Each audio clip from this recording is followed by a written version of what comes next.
Russell slowly worked through the dump, scattering trash around with a stick. His practiced gaze immediately identified treasures amidst the clutter. Russell could even estimate the value of these treasures. A metallic pipe, hollow but heavy. A beam of unknown origin. If he bundled all these findings and took them to the scrap metal collection point, he could make a decent profit. Russell was pleased with his discoveries. Luck was on his side that day as he dragged each find one by one towards his car. It was the end of July. Russell paused, surveying the dump. Perhaps he could search for more, hide his findings in a secluded spot, and come back for them later. Some inexplicable instinct pulled him back. Russell would later call it fate. He took the stick again, used for rummaging through garbage, and set out on another search. However, his luck had run out. All he found were rags, rotting waste, and something of indeterminate nature. Finally, as dusk settled in, Russell reached into a bag of potato peels, and his patience snapped. It was time to go home. He wouldn't find anything else tonight. Russell turned to head towards his car when he heard a faint moan or squeak from somewhere. He turned his head in surprise but saw no one. A rat, perhaps. Russell took a step to the side and listened. Nothing. No movement. Something white appeared from under a piece of plywood. Russell looked closer and nervously swallowed. A hand. A real woman's hand, with a ring on the finger. Russell stood there, unsure of what to do. His mind told him to run as fast as he could. I didn't see anything, Russell told himself. It's just my imagination. A visual trick, the moan repeated. Russell wanted to lift the plywood but hesitated. Unlearned rules flashed through his mind. Don't leave fingerprints in suspicious places. Don't get involved in unclear situations. Live quietly and peacefully. Stay under the radar like an ancient old man. If he lifted the plywood now, he would break all the rules, with no turning back. He needed to call the police. But Russell was reluctant to involve himself with them. With my background, he thought, I'll be accused of murder. But wait, what murder? The girl under the plywood was still alive. Russell lifted the plywood carefully and moved it aside. Then, he stared in amazement at his discovery. A woman in her mid-30s, with disheveled light hair, dressed elegantly for such a place. In a long burgundy evening gown, no shoes on her feet. Russell couldn't take his eyes off her face. Alexa, he whispered in astonishment. The woman didn't reply. She was unconscious. Russell looked at her, thinking it was all an optical illusion, then shook her shoulders. Alexa, wake up. What's wrong with you? She groaned again, and Russell released her shoulders, recoiling. Only now, getting closer, he noticed dried blood on her head. It seemed she was severely injured. Alexa opened her eyes slightly and looked at him. There was emptiness in her eyes. It seemed she didn't understand what was happening. Russell waited, afraid of what she might say, whether she recognized him or not. A second before Russell decided to take Alexa to the hospital and leave her there. She whispered, "Don't leave me." "What's the rush?" grumbled Hugh when his friend, pulling him out of bed, drove him home. "I just finished my shift. Couldn't your business wait until morning?" "It couldn't," replied Russell. "Life and death matter, almost." The serious tone in Russell's voice convinced Hugh that something was seriously wrong. Sleepiness left him. "Is it something with Sue?" he asked. "Did you two have a fight? Did you neighbors flood?" "I don't know. I don't have any other options. I need a doctor," Russell replied, looking at the road. "A doctor? What's that got to do with me?"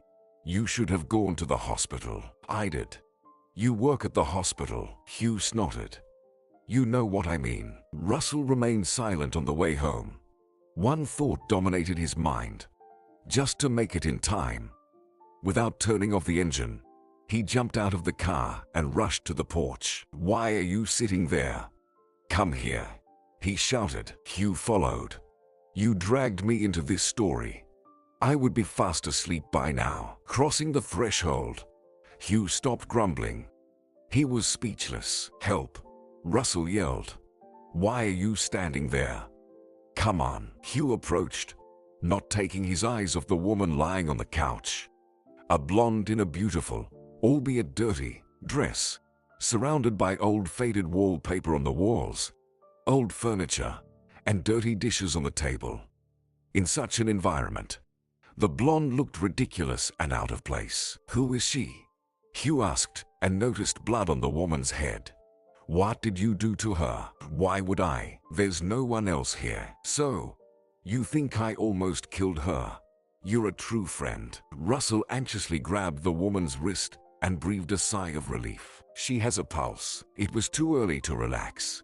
The blonde woman was breathing strangely, as if she had a cold, and her forehead was warm. "Do something already," Russell shouted. "Why do you think I called you?" "The best I can do is call an ambulance." "Should I?" "No need." "Why?" Hugh was surprised. "Isn't that the most logical thing in our case? They can help her. If it wasn't you who hit her, why not do what's best for everyone?" "Alexa asked not to leave her," explained Russell. "Alexa? The one?" Hugh was astonished. "Wait, so she talked to you?" "That's all she said." "Help her already. Don't waste time." Hugh leaned over the woman and examined her wound. "We need an X-ray, a neurologist, a surgeon." Hugh sighed and said, "All right. Do you have a first aid kit at least?" "There was something," nodded Russell. Hugh treated the wound and bandaged it.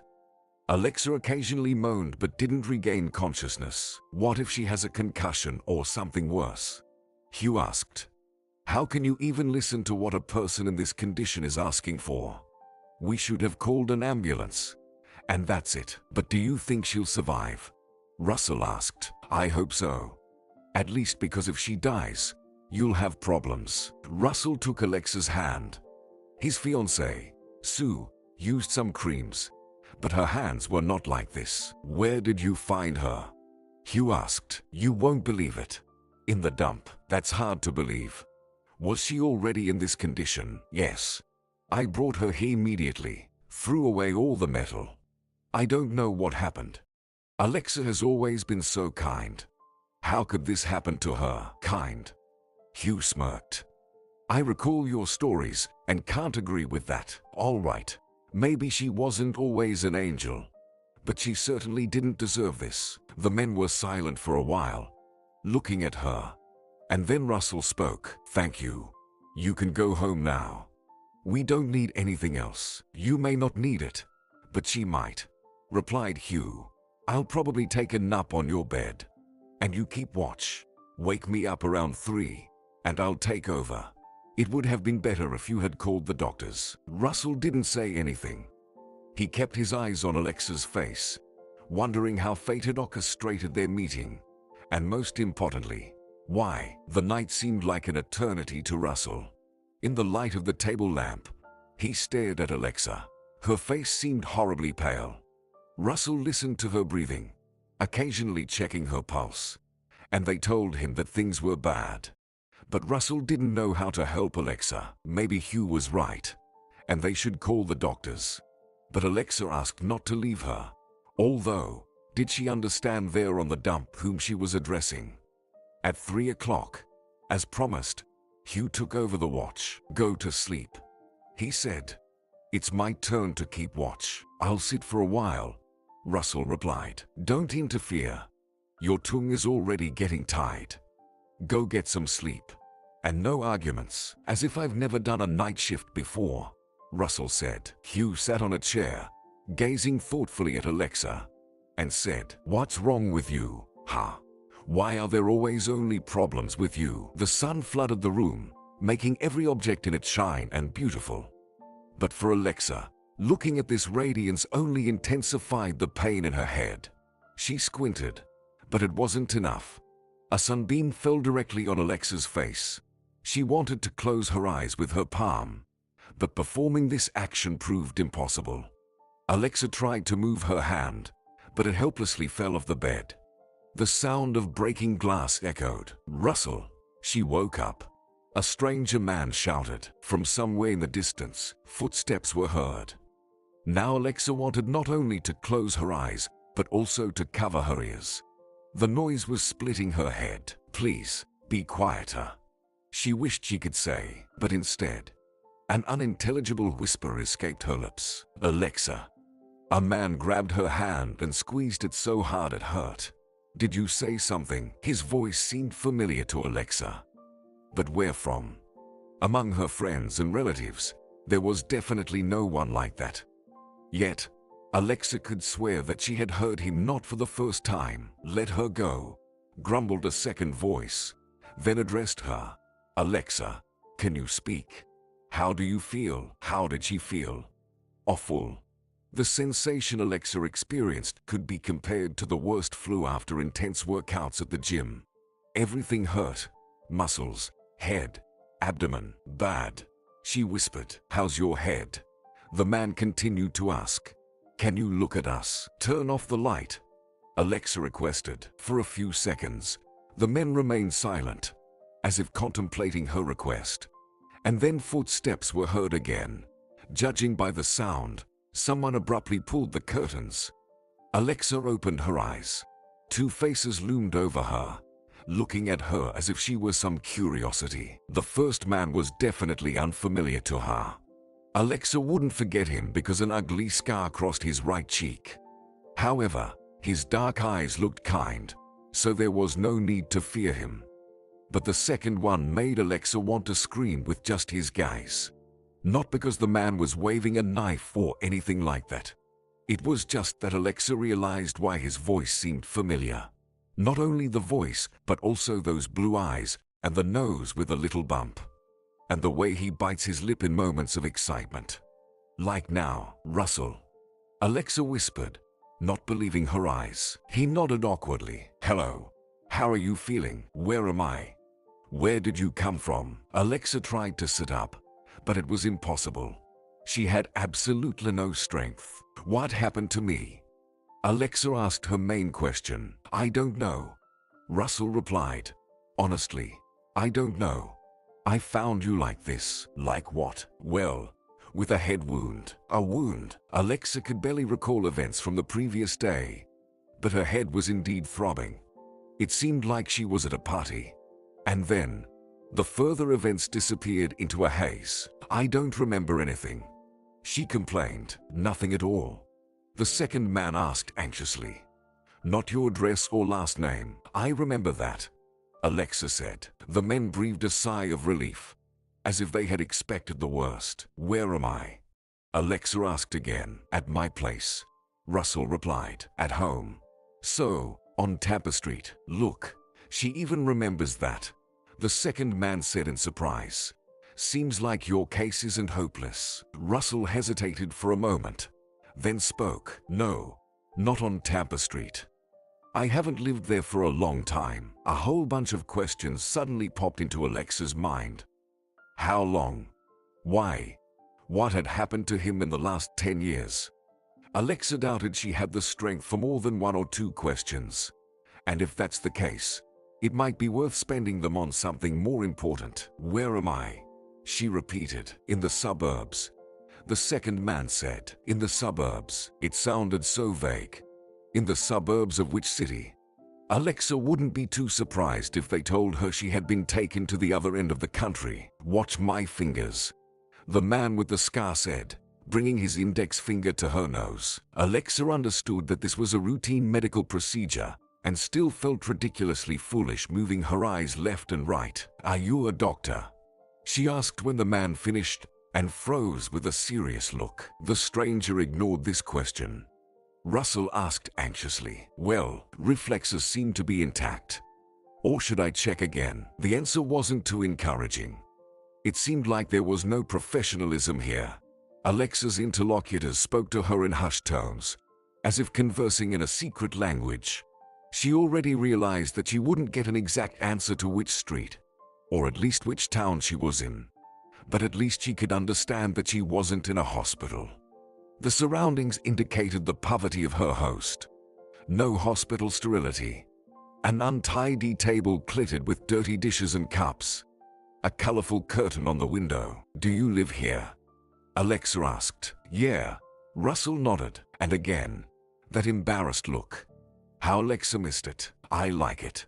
It's beautiful," she said, flattering him, not wanting to be rude at all. "A high society girl." The doctor snorted.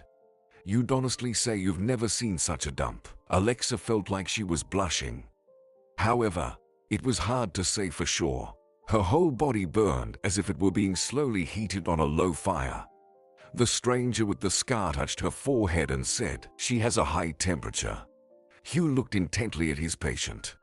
"Do you want to go to a real hospital?" Honestly, Alexa didn't know what to say. She didn't fully grasp what had happened to her and where she ended up. But the thought of leaving her only acquaintance and going to a clinic with indifferent doctors shook her. "I probably don't want to," she said. "Probably. A typical female answer," sighed the scar-faced man. "Well, then, who should we inform about where you are? Do you remember the phone number of any of your relatives?" This question turned out to be much easier. Alexa mentally went through the short list of her relatives, consisting of one person, and said, "No need to inform anyone. If possible, I'd like to stay here." After these words, Alexa felt a slight dizziness. "So, you want to hop on Russell's shoulders?" The doctor clarified. "Although, no, a small correction. On both of us." Alexa remained silent. If she could sink through the ground, she would certainly do it, just to avoid seeing that accusing look and not to witness Russell's reaction. I wonder how he'll react to such an answer. Will he say that he's not her nanny after all these years and everything that happened between them? "I can handle it myself," Russell said. "We don't need you anymore. You'll handle it." The doctor suddenly flared up. "Look at this optimist. Do you think if she opened her eyes, everything is fine? Maybe she'll never open them again. Nothing is clear here." Russell nudged his friend in the shoulder. "Think before you speak." Alexa lay there, stunned by what she heard. "She'll close her eyes and may never open them again. Does that mean I could die?" she asked quietly. The men stared at her. Russell angrily said, "Pay no attention to him. He's just joking. His humor is peculiar. Why should we lie?" Hugh retorted, addressing Alexa. "I won't hide it from you. The situation is very serious. You may not die, but it's better to be under the observation of doctors to prevent complications." "But aren't you a doctor?" The man chose not to respond, and Alexa understood why. Why bother with her outside of working hours? He could dedicate his time to his own affairs and family. "I'll pay you."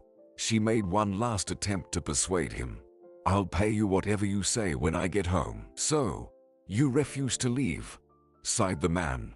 "Well, okay then. My name is Hugh. I can't say I'm glad to meet you. Sorry." She nodded in response. "I'm Alexa. Pleased to meet you." A similar dialogue had already occurred in her life many years ago when Alexa was a child.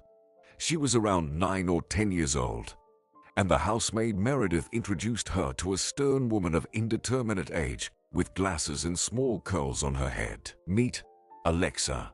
This is your governess, Mrs. Jones." "Hello," Alexa said politely. The woman looked at her with an assessing gaze and nodded. In that moment, Alexa realized that Mrs. Jones had a character as solid as a rock. "And where's Dad?" Alexa asked the housemaid. "Mr. Helson left for work early in the morning," Meredith said, inexplicably adjusting the bow on the girl's braid. It seemed she felt as uncomfortable as Alexa. An awkward silence filled the room. Mrs. Jones broke it first. "Thank you," she said to the housemaid. "We'll get acquainted on our own from here. You can go." Alexa made a pleading face and with her eyes asked Meredith to stay. But she shrugged and went to the kitchen. The girl was left alone with the mysterious governess. "Where can we talk?" Mrs. Jones asked, looking around the room. Alexa didn't understand the question. Why couldn't they talk right here? Was she afraid that Meredith would eavesdrop on them? Alexa didn't want to let a stranger into her room. She feared that stern Mrs. Jones wouldn't approve of the scattered dolls everywhere. So, she pointed to the door and said, "We can go to the garden." "Well-bred girls don't point fingers." "What?" said Alexa. Instead of answering, Mrs. Jones slapped her on the hand and walked onto the street. Alexa wanted to get acquainted with the governess less and less. Alexa stepped out of the house, uncertain about what was allowed and what wasn't. She said to Mrs. Jones, "Let's go behind the house. There are swings and a bench there. It's nice." Alexa didn't want to lead Mrs. Jones to that place either, but it was better than showing her bedroom. They circled the house, and Mrs. Jones sat on the bench, folding her arms on her knees. Alexa sat on the swing and regretted it. What if the governess said that sitting on the swing in her presence was improper? Mrs. Jones looked at her for a while and then asked, "What do you do in your free time?" Alexa stared at her in amazement. The girl expected questions about her grades, favorite subjects at school, serious matters that adults often inquire about. The question about free time caught her off guard. Should she talk about dolls? What if Mrs. Jones said it's for little kids? What about her interest in football? No, that's too boyish. "What are your hobbies?" Mrs.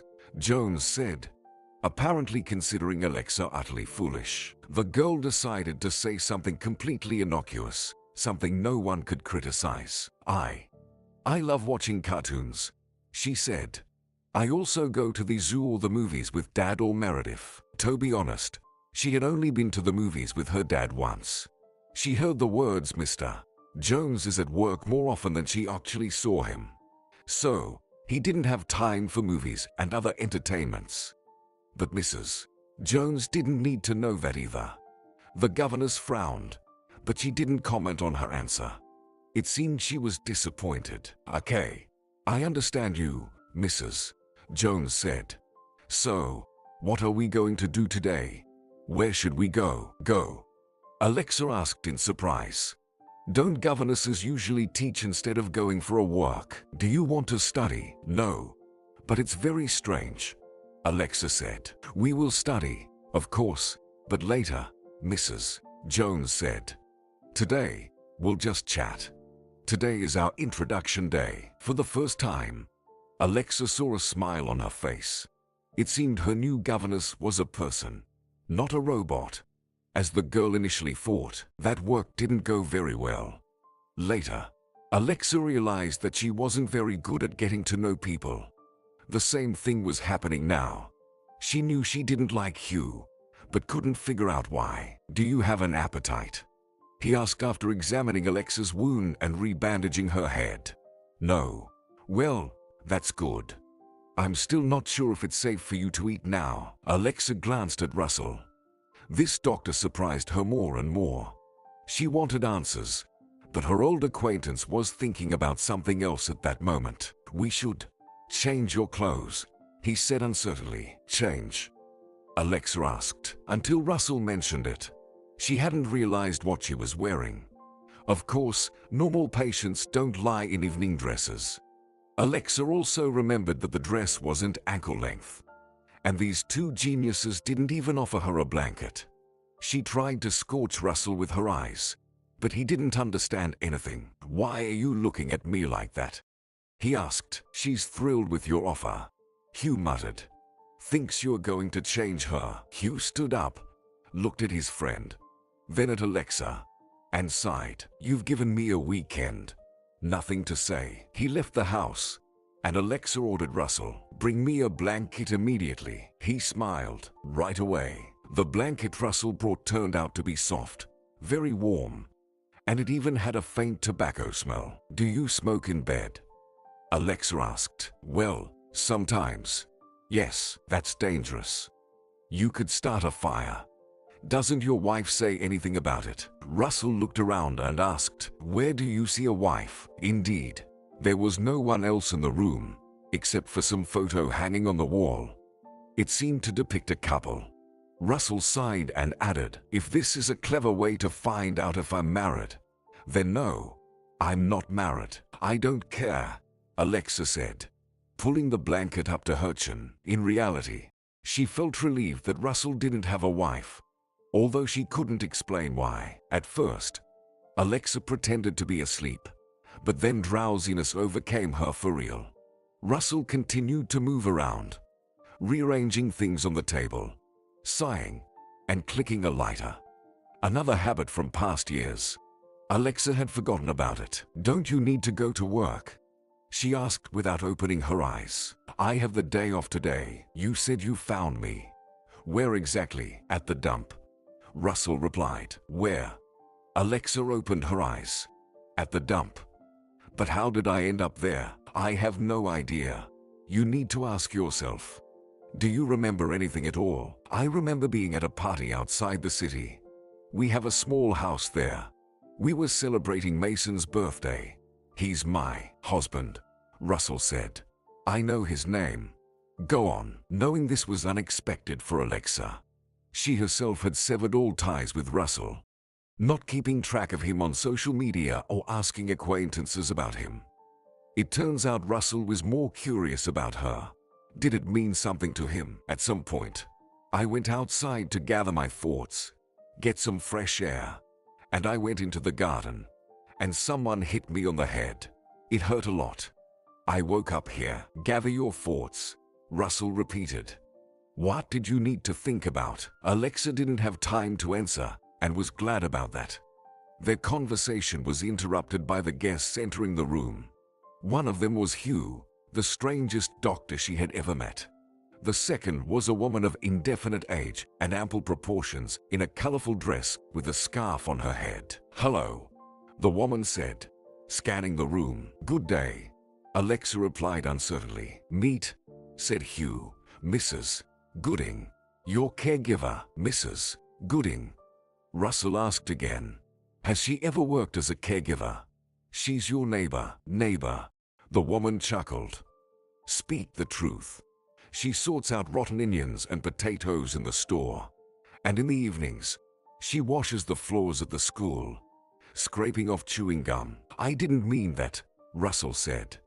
"It's just that you don't have medical education and..." The woman burst into laughter as if he had said something funny. She leaned over Alexa and extended her hand. "Nice to meet you. What's your name?" "Alexa." "Good name. I have a niece with the same name." Mrs. Gooding extended her large hand for a handshake, and when Alexa offered her hand in return, she gasped in dismay. "What's this on the girl?" "Savages. A dress." "I see, it's a dress, made of synthetics and sequins. She must be itching all over. The fabric is worthless." Alexa swallowed the insult aimed at her beloved dress from a fashionable store. Surprisingly, she felt a certain sympathy for this woman. It seemed that despite her outward rudeness, Mrs. Gooding genuinely cared for her. "Do you have any clothes? Pajamas or a nightgown?" the caregiver asked Alexa. "There's nothing here." "And you?" Mrs.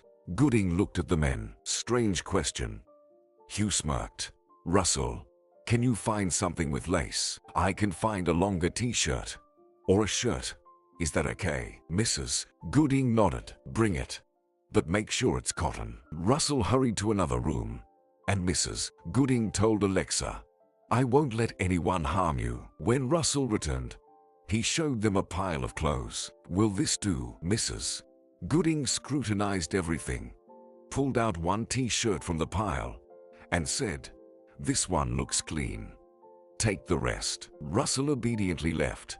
Mrs. Gooding looked at Hugh and asked, "What are you standing there for?" "I didn't get it. Do I need to take something to yourself? Are we supposed to change in front of you?" Now he understood. Hugh glanced at Alexa and headed for the door. "If anything, call for help." Mrs. Gooding helped Alexa change. Despite her stern voice, she handled the process delicately. When Alexa was dressed in Russell's old t-shirt and wrapped in a blanket again, Mrs. Gooding pointed to her head and asked, "Who did this to you?" "Not them." "No, not them. I haven't seen Russell for many years, and I just met Hugh." "Better if you hadn't. Would have saved yourself some trouble." Alexa had a bunch of questions in her head that she wanted to ask before the men returned. She decided to start with what seemed the least threatening. What does Hugh do for a living? He works at the hospital. I understand he works at the hospital. Is he a neurologist? Surgeon? Mrs. Gooding stared at her as if Alexa had made an unsuccessful joke. A surgeon? You're close. What do you mean close? Alexa wondered. He works in the morgue. A pathologist. Examines the dead. Alexa looked at her for a moment, then burst into laughter. The laughter was more nervous than joyful. Where had she ended up? Understanding people had never been her strong suit from childhood. Even Mrs. Jones initially triggered dislike in her. The new governess was very demanding, finding fault with the girl over the slightest pretext. To earn approval or a smile from her required a great deal of effort. Once, lying in wait for her father, Alexa staged a scene. You don't love me, she declared, pouting in offense. Mr. Hilson looked at her in surprise. It was past midnight. The lights in the house were off, and his daughter, in a nightgown and one slipper, awaited him on the stairs. What are you doing here, Alexa? He asked. Why aren't you asleep? Waiting for you. Why? To tell you that you don't love me, Alexa said, and tears of hurt welled up in her eyes. She felt that he didn't love her, that her father didn't listen to her, and was lost in his thoughts somewhere far away. I don't love you. Where did you get that idea? Whom else would I love if not you? You're always at your work, never with me. You haven't even introduced me to Mrs. Jones. She probably thinks you don't love me, so she's always grumbling. Rah, you mean the nanny, said Mr. Hilson. Governess, Alexa corrected. Anyway, she's mean and nasty, and I have to stay with her after school until evening while you keep working. Mean. Well, do you want us to hire someone else? Mr. Hilson said. Perhaps he was indeed too tired if he couldn't understand what the problem was. However, Alexa didn't want to figure it out. Angry and stomping her foot, she ran to her room. Mr. Hilson went after her. Alexa, don't cry, please. How about going to the circus this Sunday? What do you think? Alexa buried her face in the pillow and didn't reply. She was too upset with her father. He gently patted her head, attempting to reconcile. Or maybe the theater. Where would you like to go? Just take her work with you, the girl requested. Like before, holding hands. Anywhere is fine. Mr. Hilson was ready to agree to anything just to make her stop crying. He promised they would go wherever she wanted. He continued to stroke her head and mumbled something comforting. Gradually, Alexa calmed down and fell asleep, and her father went to his room to dial an unfamiliar number on the phone. He still had someone else to talk to and comfort. Women, Mr. Hilson thought. Big or small, all the same. Throughout the following week, Alexa was in a cheerful mood. A smile never left her face, and even the stern Mrs. Jones couldn't spoil her mood. Remove your elbows from the table, the governess nagged. Alexa nodded and did as told. Although she barely understood what was being talked about, her thoughts were already in the park. Finally, Sunday arrived. Alexa loved lounging in bed until noon on weekends. But on this day, she got up at 9. It felt like something magical would happen that day. She would go to the park with her father, and everything would be as it used to be. They would joke, laugh, and have cocoa. And Dad would probably get coffee. Alexa anxiously looked out the window. It was raining outside. The day was entirely unsuitable for walks. What if Dad changed his mind? Dad never lies.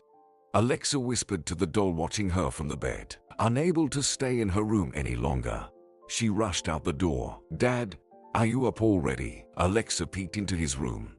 He was already up and seemed to have been for a while, judging by the fact that the housekeeper had managed to make the bed. Maybe he's in the kitchen. Alexa ran there and realized she was too late. Meredith was already washing dishes and wiping the table. Dad did deceive her. He left, although he promised that everything would be different. Alexa, hi, you're up early today. Usually, on Sundays, you can't be woken up. Meredith smiled. Dad left. Alexa asked. Yes, about 15 minutes ago. Said something urgent happened at work. An emergency. Emergency. Alexa repeated. She felt like she was starting to hate those words, which she heard every day. The words or her own father. The girl couldn't say for sure. Meredith finally sensed that something was wrong and looked at the girl with concern. What's wrong? Did you want to tell something to your dad? I don't want to anymore, Alexa replied. He didn't want to tell anything anyway. But, Mr. Hilson does this every morning to avoid waking you up, Meredith said with confusion. How foolish and mean all these adults were. Alexa wanted to shout at all of them together. What's the use? They wouldn't understand anything anyway. Dad promised that he wouldn't work today. We were supposed to go for a walk in the park, Alexa said. For a walk? Meredith asked. Fine, Alexa said. I'll go to my room. There's nothing else to do. Can't even go to the garden. Want me to make you cocoa? Alexa shook her head. The girl returned to her room, closed the door, and sat on the windowsill. The rain outside continued to pour with such force as if someone up there in the sky had decided to create a universal flood. Alexa wished it would actually happen. She would be here, Dad would be at work, and neither of them had boats. If he couldn't come back, they would never see each other again and discuss this unsuccessful day off. It would be better that way. She wouldn't have to look at her father's guilty face and feel that it was all a lie. He probably didn't want to go anywhere from the very beginning. She didn't want to do anything. And Alexa sat there, looking out the window. After a while, she saw a car pulling into the yard. It seemed to be Mrs. Jones. What could she possibly need here? She should have a day off. Did she come to ruin everything completely? Alexa jumped off the windowsill and paced around the room, not knowing where to hide. She needed to run. Hide in her father's room or anywhere else, just not to encounter the governess. Rushing out of the room, she almost bumped into Mrs. Jones. There was an awkward silence in the corridor for a few moments. Then the governess asked, "Where are you in such a hurry?" Alexa, "Hello, Mrs. Jones," the girl replied. "Sorry, I was running to Meredith. I wanted to tell her what exactly she wanted." Alexa couldn't come up with. So she decided to change the subject. "Why did you come? Forgot something here, right? Your dad called me, said he needs to go to work, and asked me to sit with you." "I don't need anyone to sit with me," Alexa objected. "I'm already big. And besides, I want to be alone." Mrs. Jones looked at her attentively and shook her head. "No one wants to be alone. And you don't either." "How you know?" Alexa retorted. "I certainly don't want to be with you. Today is a day off." Alexa had never been rude to adults, but this time she couldn't hold back. Her patience snapped, and she couldn't remain calm. To her surprise, the governess didn't react to this outburst. She didn't even flinch, just asked, "Maybe you want to go to your friends. I can take you wherever you say." "No need to take me anywhere. Don't you have friends?" "I do. I just don't want to see anyone." "I told you." Mrs. Jones sighed. "Why should I spend my day dealing with a spoiled child? I don't understand." Alexa was so stunned by her words that she didn't respond immediately. She expected anything: scolding, threats from Mrs. Jones to complain to her father. But not this. "No one asked you to deal with me," Alexa muttered. "You can go home and sit with your grandchildren. I won't be upset. If I had my way, I would have gone back. But if I stop dealing with you, there will be no one to return to." "How so?" Alexa asked. "Well, not everyone is happy to stay home alone. But they have no choice. And the grandmothers of these children have to work without days off, deal with spoiled girls to earn money for their grandchildren's treatment." Mrs. Jones turned away from her and headed for the exit. Alexa hesitated for a moment but ran after her. Curiosity triumphed over resentment. "Are your grandchildren sick? And what does it matter? Does anything concern you besides your own petty grievances? My grievances are not petty. My dad lied to me today. He said we would go for a walk for the first time since June. But he, as usual, went to work and didn't even warn me. He sent you instead of him. It seems Alexa managed to surprise the governess. When Mrs. Jones looked at her, there was a new emotion in her gaze. It seemed to be understanding. Sorry, I didn't know about that, Mrs. Jones said. I didn't know about your grandchildren either.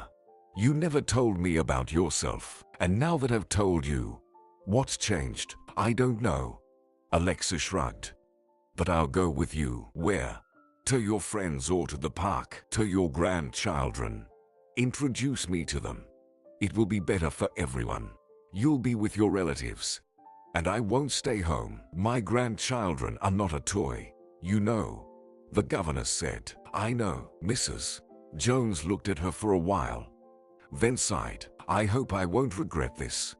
Okay, get ready and dress warmly. It's damp outside. Recalling that day, Alexa often wondered if Mrs. Jones regretted taking her in that day. Now lying on the couch in Russell's strange house, Alexa remembered how she saw him that day. Not the robust man, but the one worn out by endless trips and surgeries. A teenager, he was as pale as paper. Alexa had never met such pale people. Without thinking, she asked, "Are you an albino?" Perhaps that was the first time Mrs. Jones regretted their acquaintance. Alexa struggled to emerge from her drowsiness and looked at Russell. Judging by the darkness outside, a lot of time had passed since the caregiver left, and he was still sitting at the table. How long had Russell been in this position? Only the desk lamp was on. Russell was scribbling with a pencil on paper and didn't notice that the guest had woken up. Alexa watched him and compared him to the teenager in her memories. That Russell had almost no muscles. His clothes hung, and he himself seemed somewhat transparent. This Russell, on the other hand, had broadened shoulders and become a real man. It's hard to believe that he could have died once. And if Russell had died, now I would be dead too. Alexa thought. Who would have found me in the dump and brought me here? And who would take care of me? Are you tired? Alexa hoarsely asked. Go to sleep. Russell jumped and dropped the pencil. He looked at Alexa in surprise. I woke you up. How do you feel? Great. Like after a resort. Just missing a sunlounger and a heated pool. Sorry. I know my apartment is not super. It's okay. Alexa smiled. I was joking. Probably nowhere could be better for me right now than here. Besides, I chose this hospital room myself. Russell took a cup from the table and handed it to her. Do you want some water? That would be nice. Russell brought the cup to her mouth and helped her drink. Enough. Thank you. Even in the semi-darkness of the room, Alexa noticed shadows under his eyes. You need to sleep. Why are you sitting here? I'm watching. The caregiver will only come in the morning. Nothing will happen to me. And you need rest, Alexa said. Don't you have to go to work or somewhere else? Actually, I do, Russell said. But I wanted to take a day off. I don't trust Mrs. Gooding. She's somehow strict, Alexa suggested. Exactly. I'm afraid to leave you with her. Nothing will happen. I'm strict too. In case you've forgotten. I remember. Russell smiled. Alexa suddenly felt self-conscious and thanked the darkness in the room, hoping Russell wouldn't notice the blush on her cheeks. Why was she behaving strangely, almost flirting with him? She hadn't intended to do anything like that. She just got caught up in memories. This was a conversation between two old friends. When we first met, I also thought your grandmother was intimidating, Alexa said. I couldn't understand how one could live with Mrs. Jones. But then I got used to it and even grew fond of her. People don't toughen up without a reason. You know that. Sometimes there's no other way to survive. The smile faded from Russell's face, and he nodded. I know. Better than anyone. Feeling like she was stepping on dangerous ground, Alexa still asked, Tell me a bit about yourself. There's nothing to tell. And it's not interesting. It is interesting, Alexa insisted. You can start with something simple. For example, tell me what you were doing at the dump. Russell looked at her as if questioning whether she was serious or joking. Are you really interested? Of course. You didn't just go there for no reason. Right, not for no reason. Russell sighed. I went there to find sleeping beauties with broken heads. Very funny. Alexa frowned. Okay, sorry. I was collecting metal there. Satisfied. Metal? Alexa asked. Why? To sell and get some money. Alexa felt embarrassed. She had portrayed herself as a rich fool. As if it wasn't already clear that Russell wasn't collecting junk for crafts or interior decoration. What's your job? She asked, trying to change the subject. I work in an auto repair shop. I fix all sorts of cars. Russell grumbled. So, he was offended after all. Alexa stayed silent, not knowing what to say. Finally, Russell spoke up. Now it's my turn to ask questions. Well, start with something simple, Alexa requested, giving a weak smile. Why don't you want to let your husband know where you are and what happened to you? Alexa hesitated for a moment, contemplating whether to answer seriously or turn it into a joke. Eventually, she responded, I think Mason hit me. The husband's name was hard for her to utter. The whole phrase was, too. Why did Russell have to bring it up? It was so cozy lying on the couch, reminiscing about her distant childhood and avoiding serious matters. Do you mean he tried to kill you? Alexa nodded. Back then, communicating with Russell had also been challenging. At least, when he first saw Alexa in his apartment. He wasn't too thrilled. Grandma, why did you bring her? He asked, looking at the guest. I don't know her. So what's the problem? Get acquainted, Mrs. Jones said. Russell grumpily introduced himself. Russell. Alexa, thinking that his hospitality duty was fulfilled, Russell turned to the television. Some football match was on the screen. Alexa paced nearby, feeling annoyed. Who did this rude guy think he was? Did he believe that being sick gave him the right to behave however he wanted? Mrs. Jones entered the room, placed a plate of pastries on the table, and inquired, how are you two getting along, as if it wasn't obvious. Alexa thought the governess was mocking her. We're getting along just great, she sarcastically replied. You could even say we've become best friends. Yeah, Russell confirmed without turning around. Mrs. Jones stared at the back of his head for a while, then spoke with an icy tone. Russell, look at your conversation partners, not the TV. When you're talking to someone, Alexa triumphed. It turned out that Mrs. Jones scolded not only her, but her own grandson too. There was justice in the world after all. Russell sighed and turned toward them. Now, what am I supposed to talk to her about? You're a man. Figure it out yourself, Mrs. Jones said, heading to the kitchen.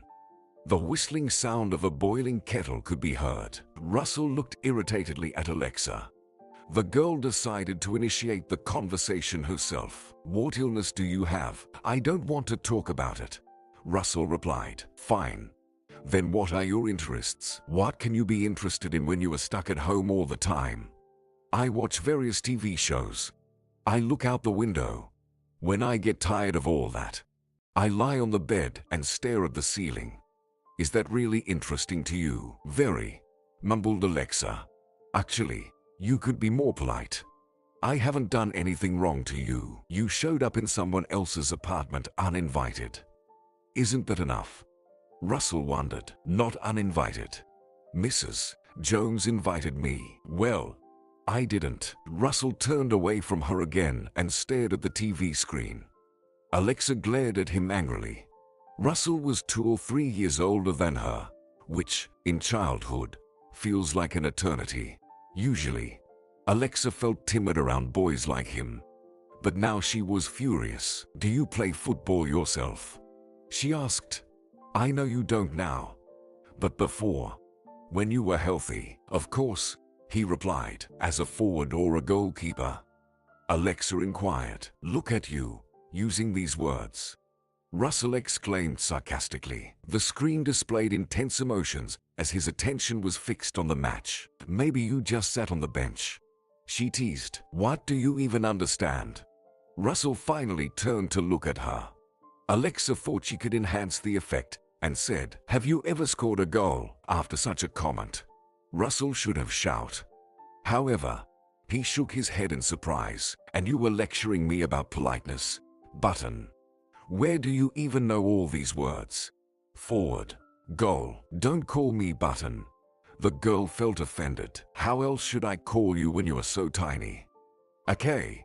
Did you play football? Alexa nodded. Judging by Russell's expression, he thought he was being played. You're probably lying. Who would pick you with that height? Girls don't play at all, but they picked me, Alexa said.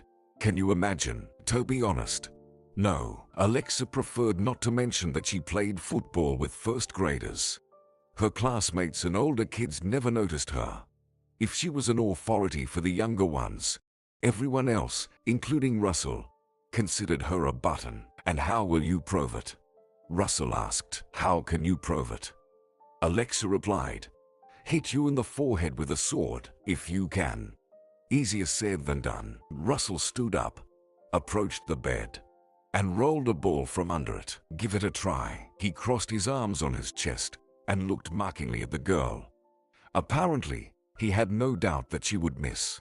Alexa was taken aback. What? Seriously? Aim at you? Why not? Can't handle it? Russell asked. No, but it's just rude. All right, I get it. You're not well-mannered. Grandma didn't raise you properly, did she? Neither with you, it seems. Alexa mumbled. She took the ball in her hands and was surprised at how dusty it was. Apparently, it hadn't been taken out from under the bed for many months. She walked to the other end of the room and placed the ball on the floor. She looked uncertainly at Russell. Are you really going to hit it? Haven't changed your mind? Russell nodded. Alexa mentally apologized to Mrs. Jones and hit the ball. Russell, it seemed, didn't believe until the last moment that she would actually do it. Or he thought that a girl football player was something out of fantasy. He didn't manage to catch the ball. It hit him right on the forehead.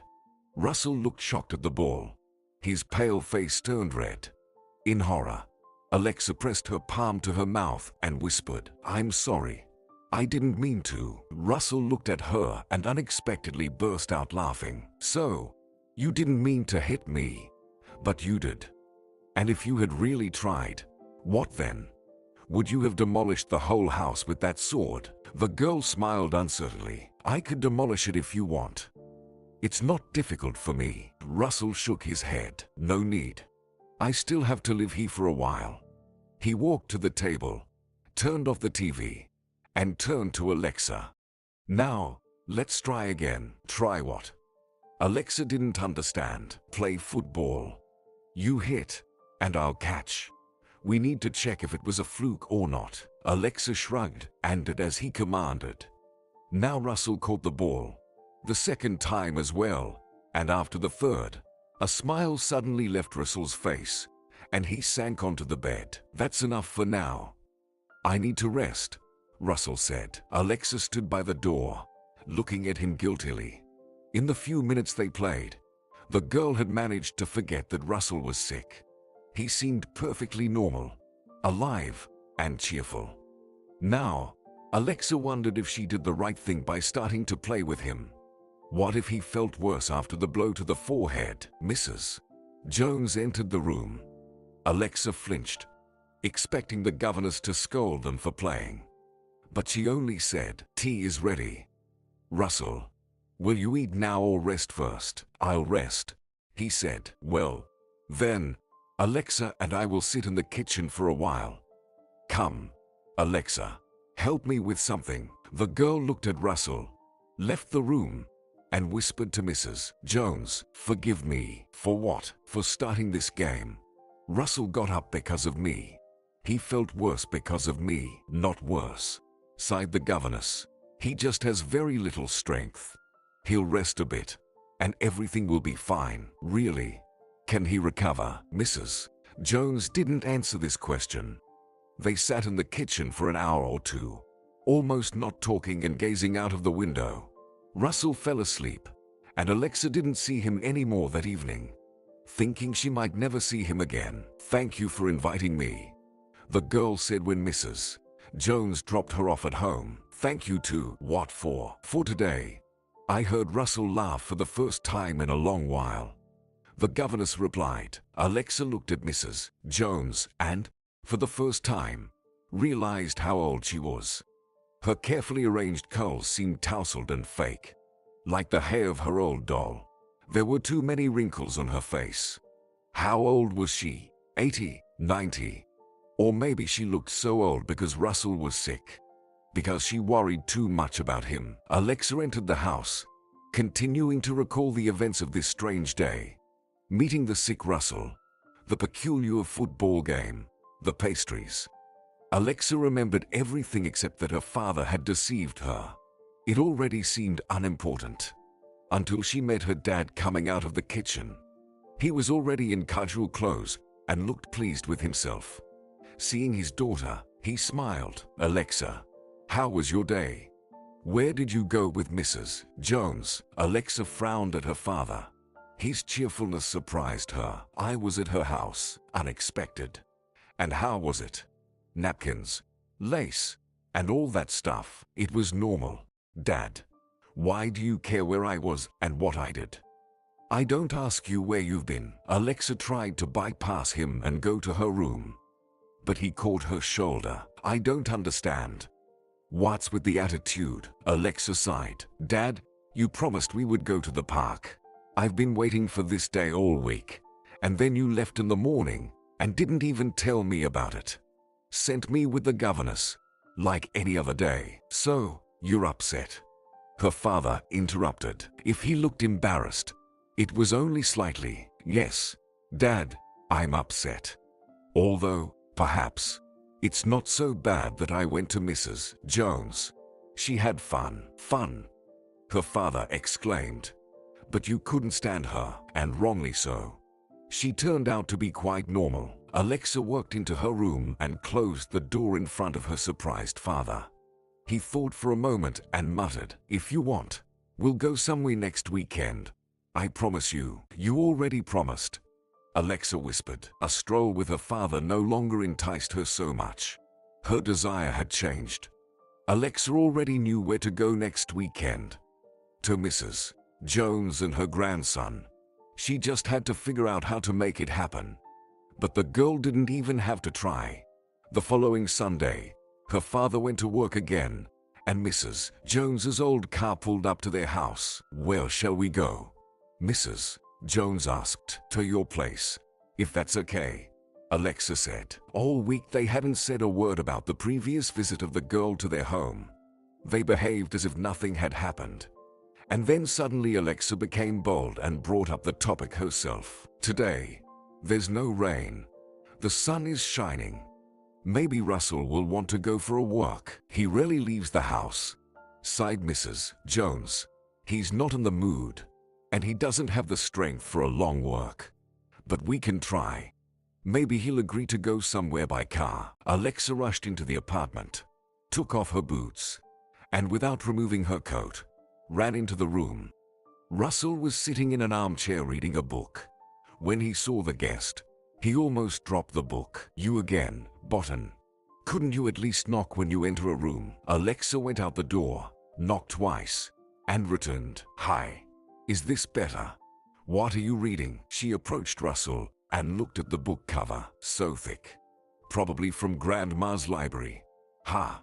Is it interesting?" "Not really. But it suits the mood." Russell tossed the book onto the bed and looked at Alexa. "Why did you come? To play football?" "I don't feel like it today. Sorry." Russell spoke quite amicably, and Alexa felt relieved.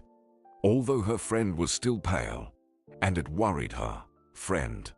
I wonder when she managed to assign Russell that title. "Then let's go for a walk," Alexa suggested. "Your grandma will take us wherever we want." "Where, for example?"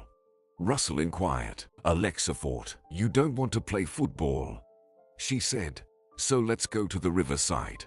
We can feed the ducks or skip stones into the water. Who throws, father? Russell remained silent for a long time. Then he nodded. Let's go.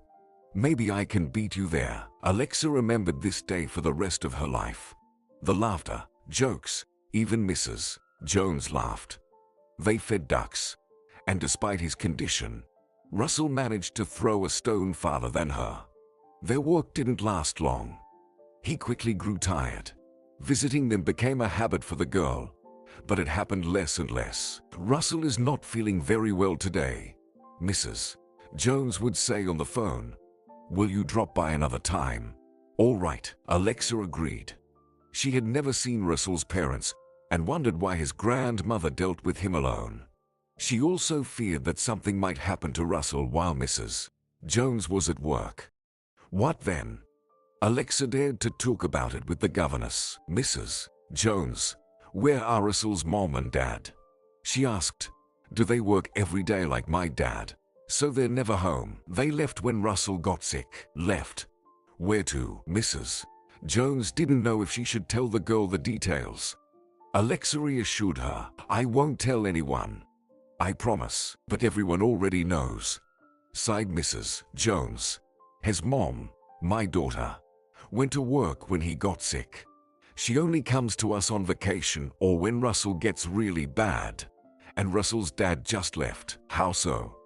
Alexa wondered. He disappeared. Said it was hard for him to look at a sick child. That he couldn't help here. Packed his things and left. None of us has seen or heard from him since. Alexa was silent, struck by such a story. She often got angry with her father. He disappeared at work instead of spending time with her. But the girl knew that at any moment, she could call him and ask for help. Russell didn't have that option. Only his mother and grandmother helped him, and they were constantly working. He sat alone at home. Is that why you work without weekends? The girl whispered. To cure Russell. Mrs. Jones nodded and looked away. Alexa hugged her and said, everything will be fine. Russell will definitely get better. Mrs. Jones didn't reply. It seemed the girl's words didn't uplift her. One day, when her father turned 40, Alexa asked Mrs. Jones to take her to the office where her father worked. I want to surprise him, the girl said, at least once in his life. If Dad keeps running away from me, I have to catch him. Are you sure? Mrs. Jones asked. Maybe he'll feel uncomfortable. Or your father will be celebrating at work. He always does everything at work, Alexa said. But it's worth a try, right? We'll wait for him for an hour. And if he doesn't come out, we'll go home. The car set off on the road. Alexa feared that the wait would be long. But it turned out the opposite. As they approached the office, her father appeared on the porch. Dad is early today, Alexa exclaimed. Does he really want to celebrate his birthday with me? She reached for the door to get out of the car, but Mrs. Jones stopped her. It seemed the governess understood everything before Alexa did. He reached out and took the arm of a blonde woman in a luxurious coat. Alexa didn't hear what her father was saying to the stranger, but it seemed to be something joyful because they were both laughing. In complete shock, she watched her dad walk away arm in arm with the stranger. Then she crumpled the drawing she had prepared as a gift for her father. Sorry, said Mrs. Jones. For what? Alexa asked. I shouldn't have brought you here. You shouldn't have seen this, Mrs. Jones. I'm not a little girl anymore, and I know that men can date someone. I just didn't think it would happen with my dad. Alexa was surprised by how calm her voice sounded. In reality, the girl wanted to scream and throw things. Her father not only deceived her, but he was also cheating. Even though Alexa's mother had died many years ago, she felt offended. He lied to her. Why? He could have told everything instead of leaving every day, citing work. However, Alexa wasn't sure she wanted her father to remarry and bring this blonde woman home. Let him date her somewhere far away. And she, Alexa, would continue to pretend she knew nothing. She was sure she could forget what she saw in front of the office. Let's go home, Alexa sighed. It seems like the celebration is cancelled. Alexa thought that the betrayal she experienced in childhood would give her immunity, make her immune to something similar in the future. However, it didn't happen. When telling Russell about being hit on the head by her husband, Alexa guessed what conversation would follow. It started with Russell's question, "Why do you think it was your husband trying to kill you?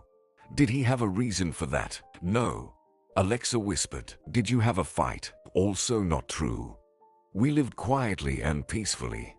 We seemed perfect from the outside." "I don't understand. You lived happily with this Mason, like angels, and he wanted to get rid of you. Is he crazy?" Alexa noted how Russell pronounced her husband's name with some disgust. For some reason, it pleased her. "I didn't say we lived happily," she retorted. "I just said that's how it seemed to everyone from the outside. And in reality, Mason had a lover. I found out about it completely by accident." Alexa closed her eyes, recalling the emotions that overwhelmed her at that moment. Shock, disbelief, anger. She felt them then and now. Believing that betrayal had occurred again was very difficult. Then Alexa remembered who she was talking to. She looked at him, afraid to see mockery on Russell's face, but he seemed thoughtful. "Are you sure?" he asked. "Or did it just seem that way, as it sometimes happens?" Alexa understood what he was hinting at and flared up. "It didn't just seem that way. I found messages on his phone from that girl. She clearly and in detail described what she wanted to do with my husband." "Sorry," Russell said. "Still, having a mistress is not a reason to get rid of a wife, is it?" "I don't know. Lately, Mason and I lived like complete strangers, hardly communicating, scandals erupting out of nowhere. I thought if not Mason, then no one else. For money," Russell said, "and for the sake of getting freedom." Russell was silent for a moment, and then said, "By the way, I still haven't returned the money to you." "Well, the ones you gave me back then." Alexa shook her head. "You don't owe me anything. It's all in the past. Some things and situations of the past never go away," Russell said. Alexa remained silent. He sighed and said, "Maybe you're right.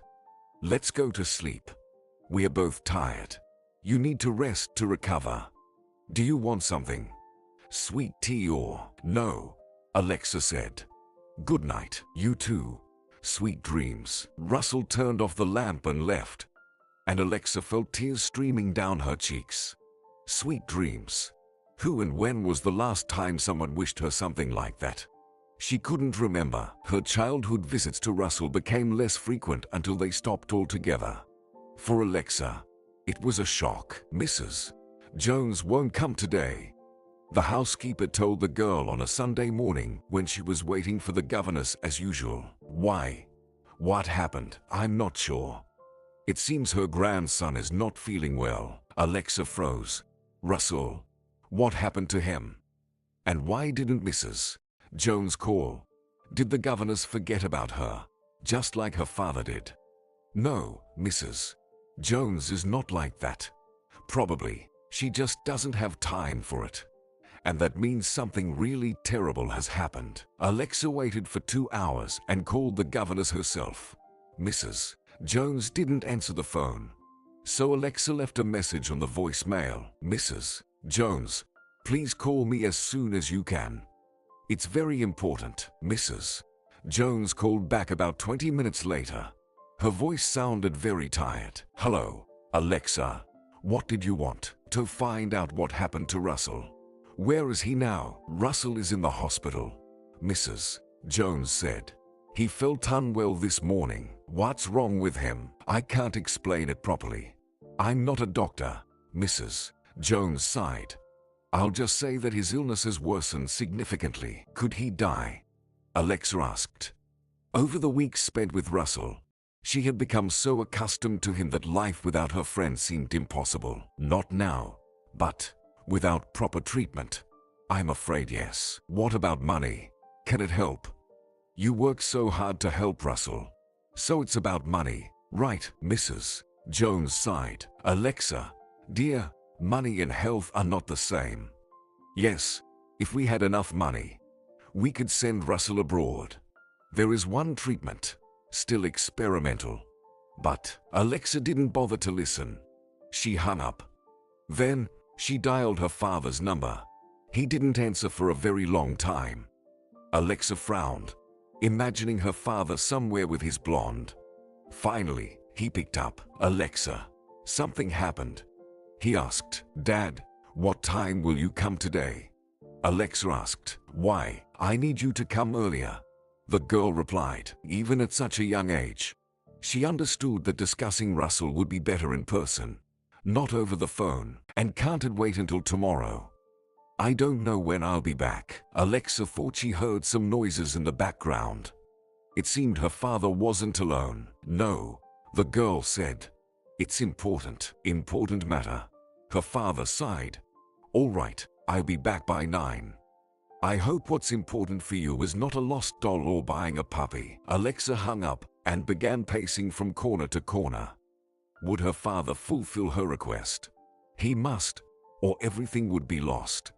But what if he didn't? Alexa, it's time for dinner. Meredith called from downstairs. The girl looked at the clock. Dinner means it's already 7. Not much time left to wait, but how long these 2 hours would feel. Alexa had no appetite, yet eating was worth it to avoid unnecessary questions from the housekeeper. She swallowed the chicken almost without chewing, and Meredith looked at the girl with surprise. You're acting strange. What happened? I'm worried about Russell. Russell, Mrs. Jones's grandson. Poor boy. What happened to him?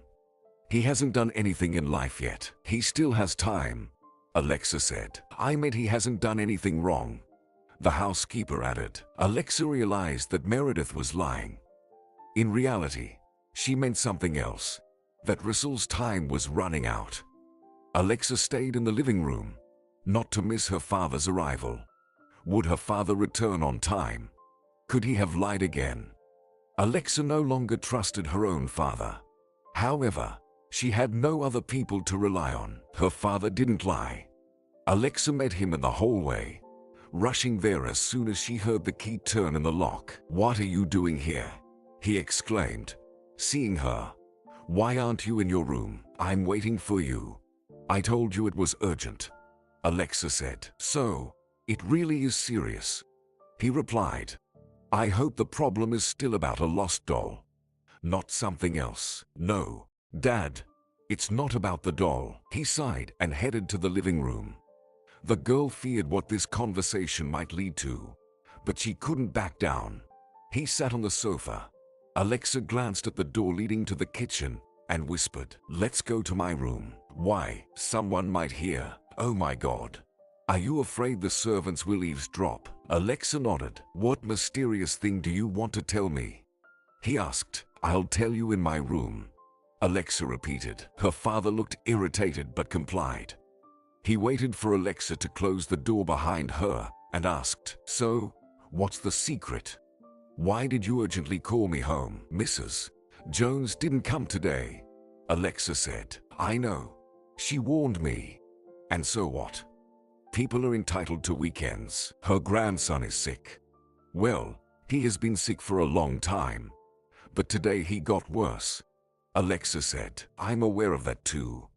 I don't understand where you're leading with this. The thing is, Russell can be cured. We just need to gather enough money. And you have it.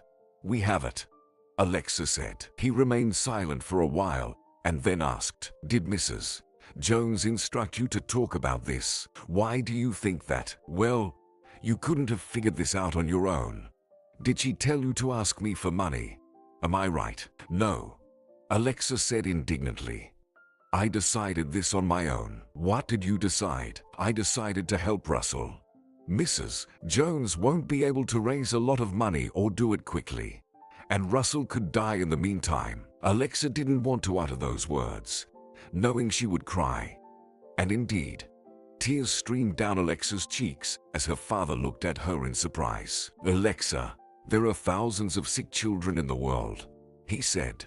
I can't help them all. You can't, Alexa agreed.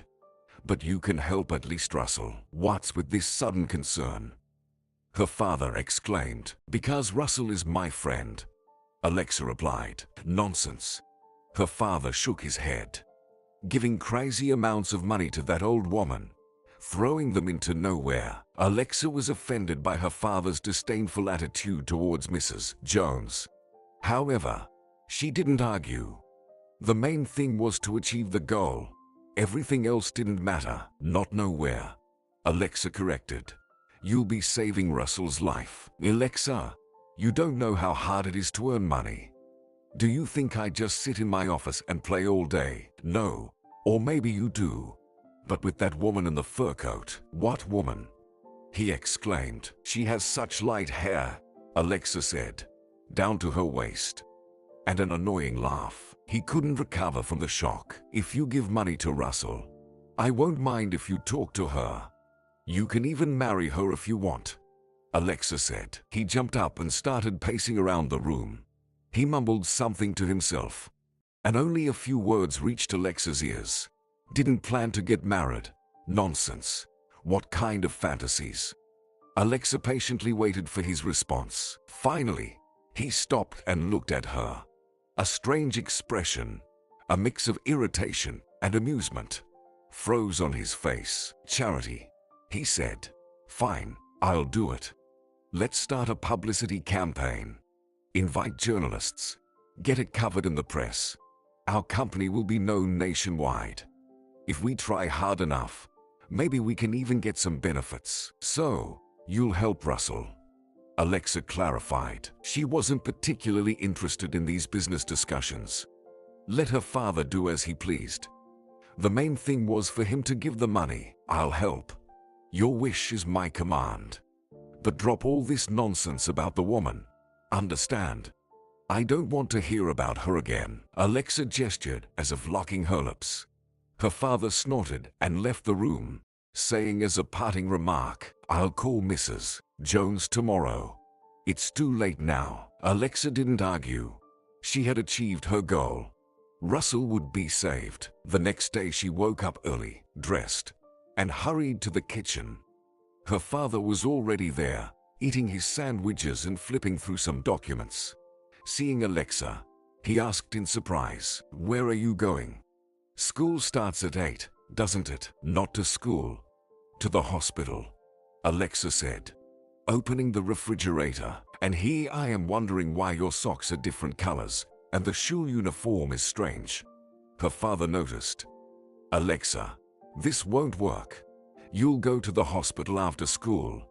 As I said, but you used to say we would go to the park, work on weekends, and something else, Alexa said. None of that happened. He looked at her strangely and remained silent. Alexa waited for her father to burst out, but he grumbled, You're a stubborn one, my daughter. Some ones won't be lucky with such future wife. Can I go to the hospital? She clarified, Go. Her father agreed. But let this be the first and last time. Understand? Alexa kissed him on the cheek, stuffed a sandwich into his mouth, and rushed out of the kitchen. Thanks, Daddy. Alexa met Mrs. Jones at the hospital entrance. They arrived almost simultaneously. The girl jumped out of the taxi and ran to her governess. Mrs. Jones was surprised by her appearance. Alexa, why aren't you in school? I want to see Russell. Can I visit him? Probably yes. But after the procedures. And did your dad let you go? Of course. Alexa nodded. Although it was tough. You know how strict my dad is. The girl understood that her wide smile looked out of place in this setting. But she couldn't help it. She had no intention of telling Mrs. Jones about everything before her father. Let it be a surprise for her. They climbed to the second floor. Alexa's joy subsided a bit. Hospital walls always pressed on her. With a certain feeling, the girl understood that people come here not to measure height or weight. Alexa stopped smiling and grabbed Mrs. Jones's hand. Is Russell really here?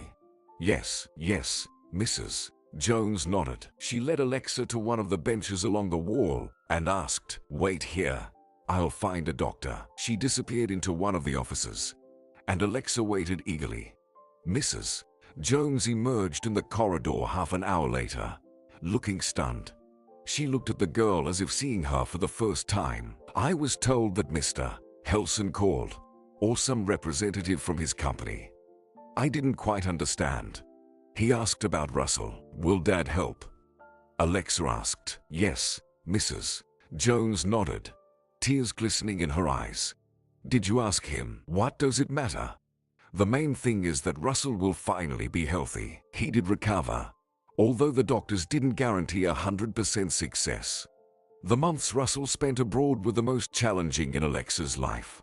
She missed him a lot, worried, and had to go to school, as she promised. However, on the day Russell was returning to town, the girl broke her promise.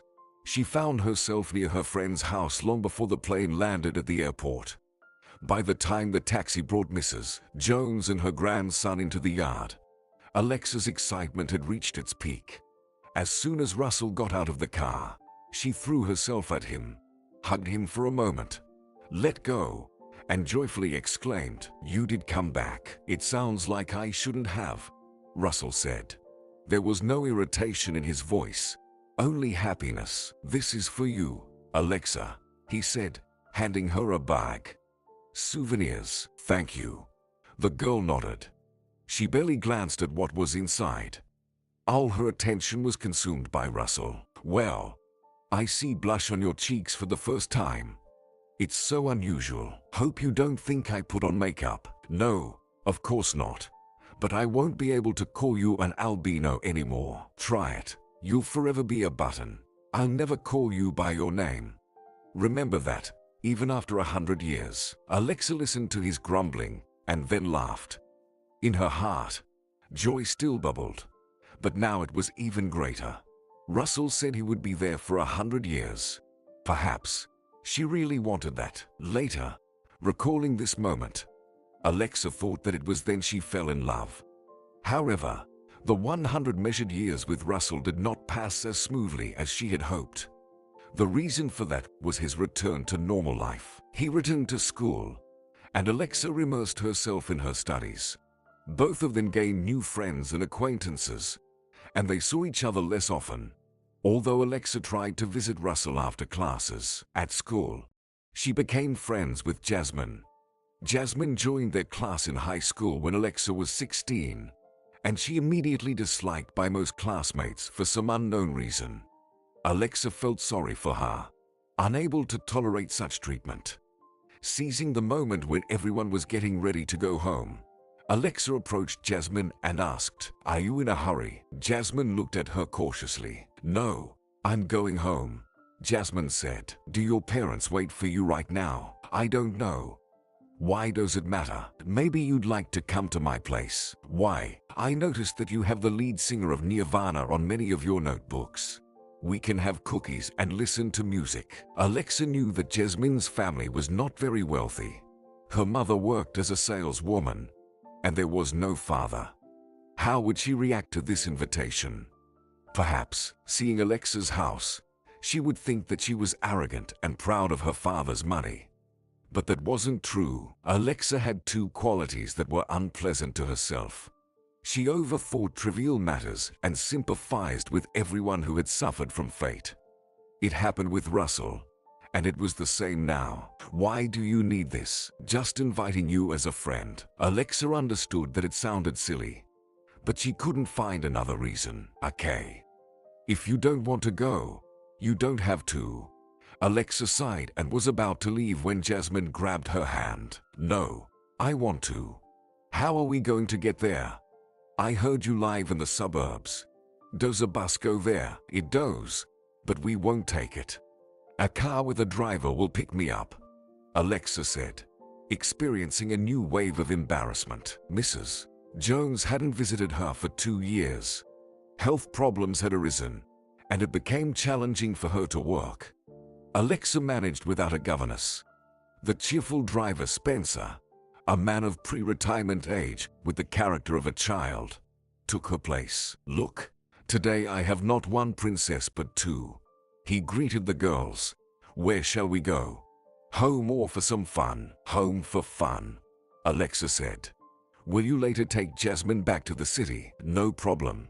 He nodded. Jasmine sat with a bewildered look, running her hand over the leather seats. Most likely, it was her first time in such a car. Judging by how modestly the girl dressed, her family probably didn't have a car at all. Alexa's cottage caused even greater confusion for her. How many rooms are there? Jasmine asked when they entered the hall. 5. Not counting Dad's office and the library. Jasmine looked around, examining the expensive furniture, curtains, and some figurines on the fireplace mantel. She hadn't seen anything like it even in a museum. Let's go. Alexa called her. I'll show you my room. Jasmine's face expressed delight and envy as she looked around.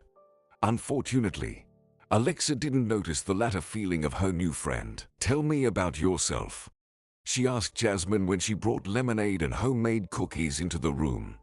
I don't know anything except the school you attended before. What else is there to tell? Jasmine shrugged. My mom and I live in a tiny apartment with old furniture and a leaking ceiling. She works almost every day, taking extra shifts at her store. There's nothing interesting here. What do you do when you come home from school?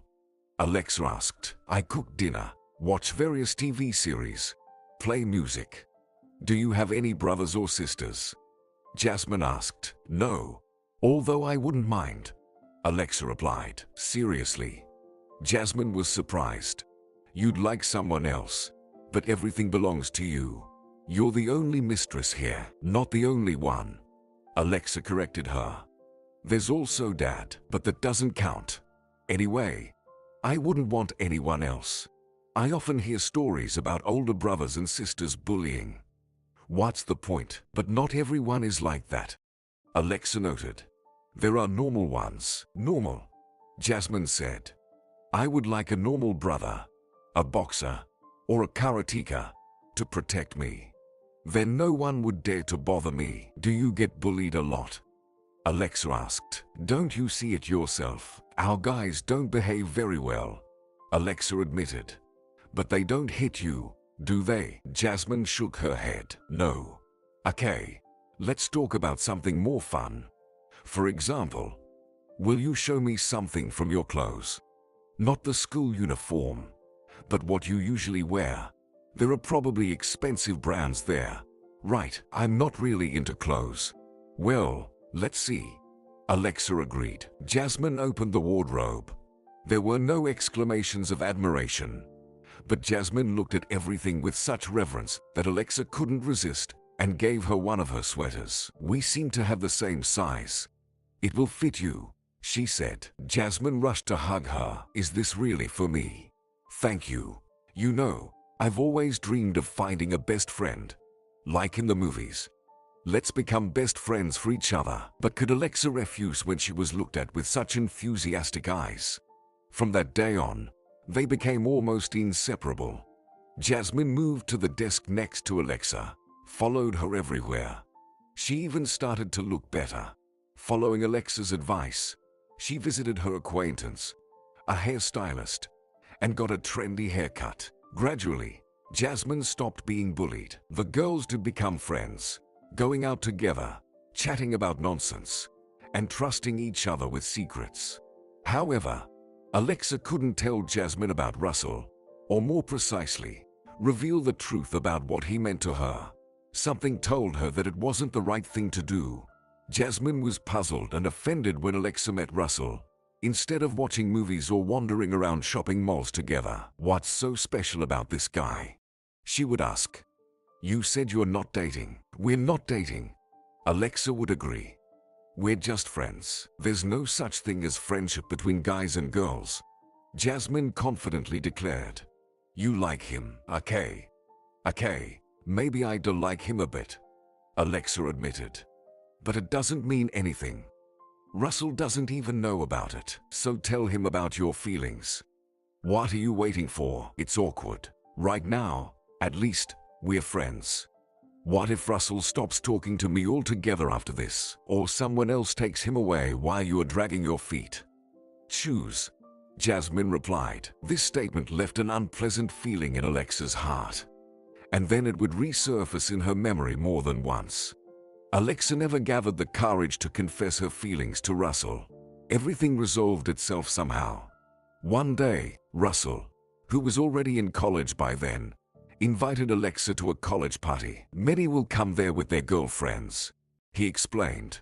So I thought maybe you'd like to come with their girlfriends, Alexa repeated, blushing. You mean that if you want, we can go as friends, Russell replied. That's also possible. Alexa realized that this was her chance. Perhaps the only one. No, I want to go as a girlfriend, she said. Alexa never regretted what she said during the few years they were dating. For those around them, not much changed in their behavior. Alexa, just like before, went to football games with Russell, watched TV at his place, or cooked something delicious for him and Mrs. Jones. Mrs. Jones began spending entire days in bed, and Alexa was deeply concerned for her. Doctors say it's age-related, Russell sadly explained. There's nothing we can do now. We can only try to support her as much as possible. Russell's mother had moved to another town, started a new family, and hardly remembered Mrs. Jones or her son. Russell didn't hold it against her. My mom went through a lot because of me, he would say. Let her live for herself now. It's better this way. To whom? To you or Mrs. Jones, who lies here alone. I'm here too, Russell countered. I'm paying back for what she did for me. Russell found a job as a stock clerk in a store near their home. His work, his studies, and Alexa's studies led to them seeing each other less and less. However, Jasmine saw Alexa even less, and their friendship strained.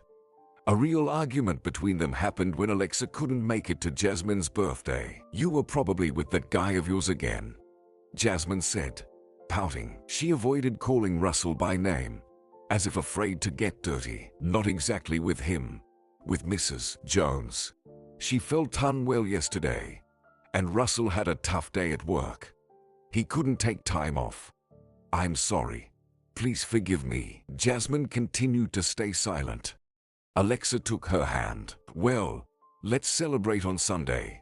We don't have to mark every holiday on the exact day. Until Sunday, the pie I baked won't last. But overall, I think you won't come to me before Christmas. Why is that? Alexa wondered. Because you constantly promise something, and then everything falls apart. Either Russell is busy, and you need to stay with his grandmother, or vice versa. He's free, and you rush off to him.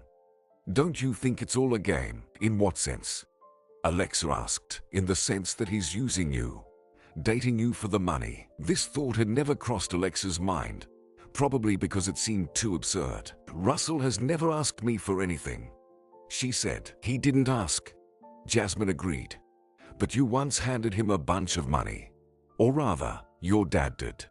But it doesn't matter. Do you think he forgot about it? Surely he thinks that anything can happen in life. Maybe he'll need more. For his grandmother, for example. Alexa jerked her hand away and stared at her friend as if she was some kind of monster. She couldn't believe she was hearing such things from Jasmine. Why are you saying such things? Russell is not like that at all. You've never really talked to him once. How do you know what's going on in his head? And you, the love-struck fool, Jasmine declared. You won't see anything clearly because of your feelings. Maybe he's already dating someone else while seeing you. Alexa didn't bother to listen to this nonsense. She rushed out of the apartment. Russell is not like that, she repeated to herself. Jasmine is just making things up. On the other hand, why would she do that? What if I really don't notice anything because of my love? What if Jasmine is right? On that day, Russell was supposed to work at the store. Alexa felt uneasy and decided to go see him. She thought that just seeing him, hugging him, would make everything right. However, Alexa's wish was not meant to come true. Russell wasn't at the store. He couldn't make it today. Said some things came up. One of the salespeople said. What things could have come up for Russell, who assured her that he would be working all day? Alexa went to his home, but he wasn't there. To occupy herself, She read a book from Mrs. Jones for a while, and then started preparing dinner. Russell arrived at the usual time. Alexa greeted him in the hallway, putting on a smile. "Hey," Russell said absent-mindedly. "Are you here?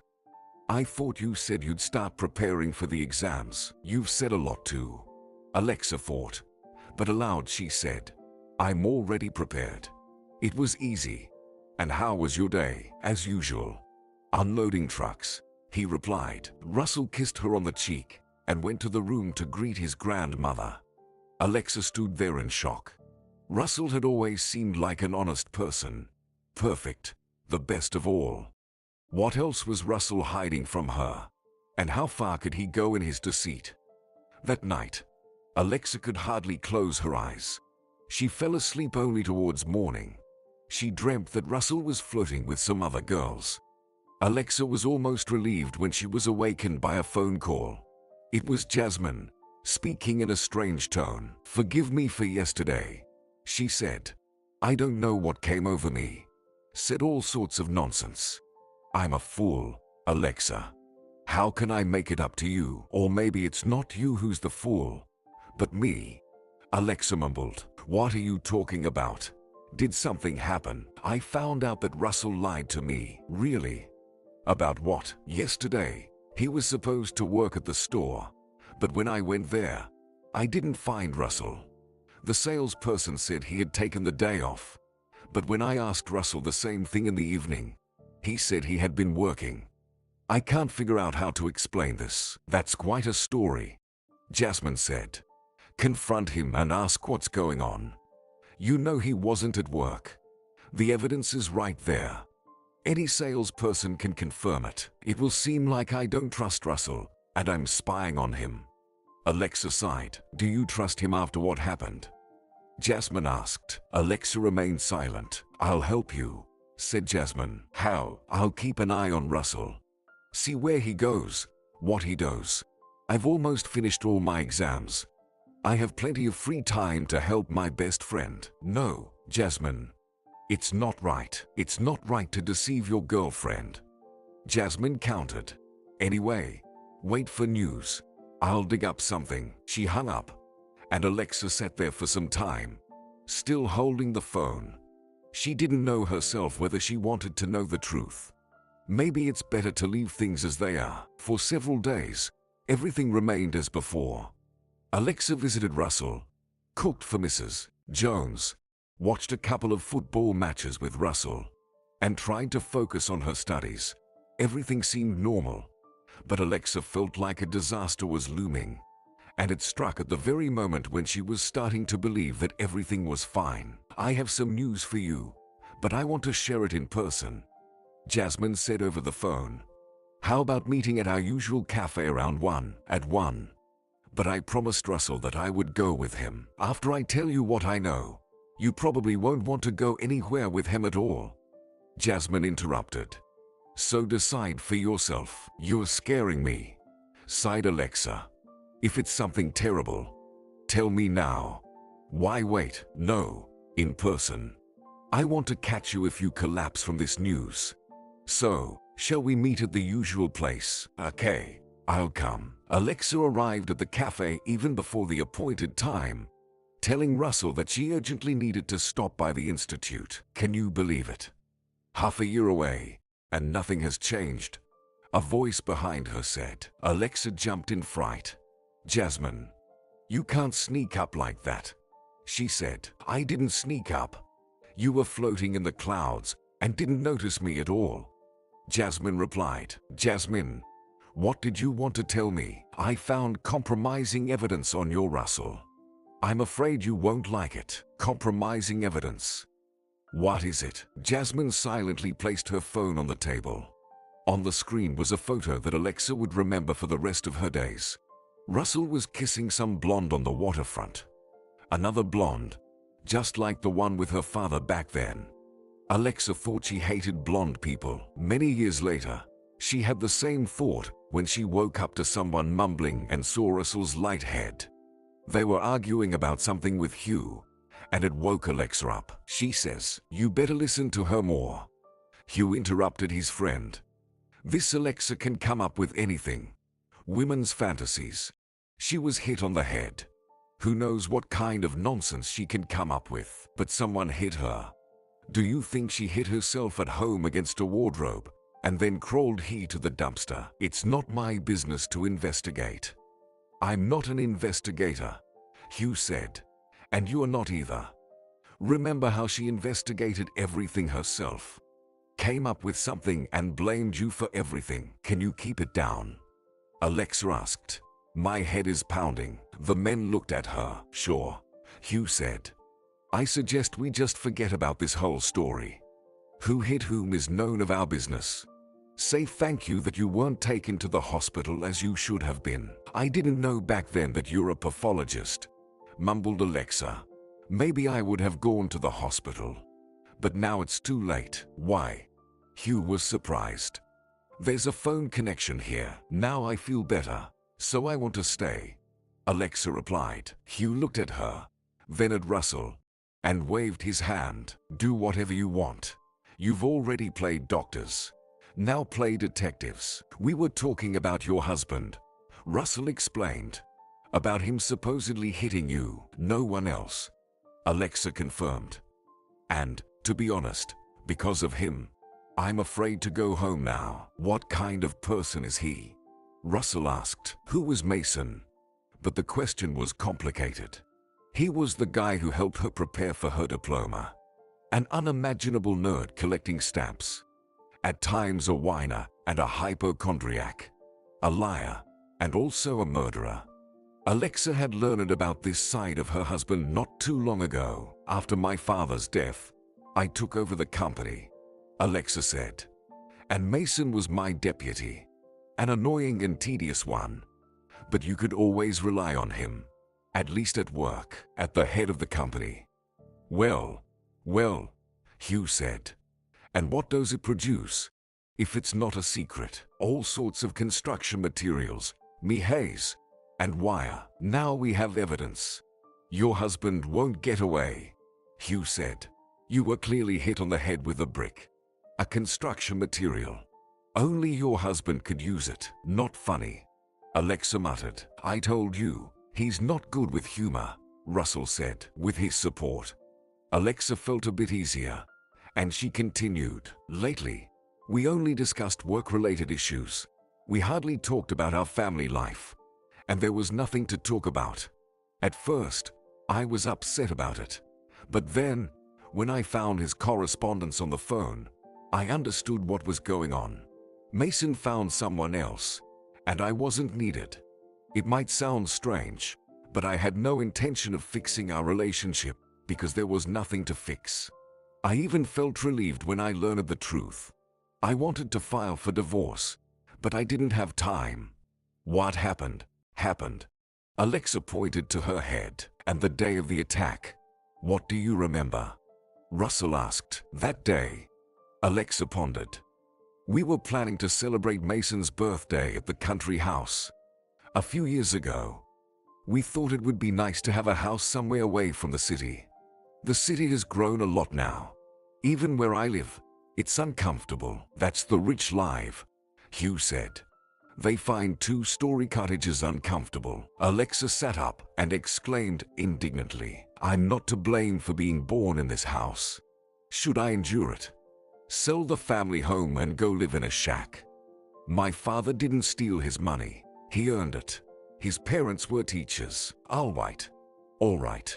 I'll go put the kettle on.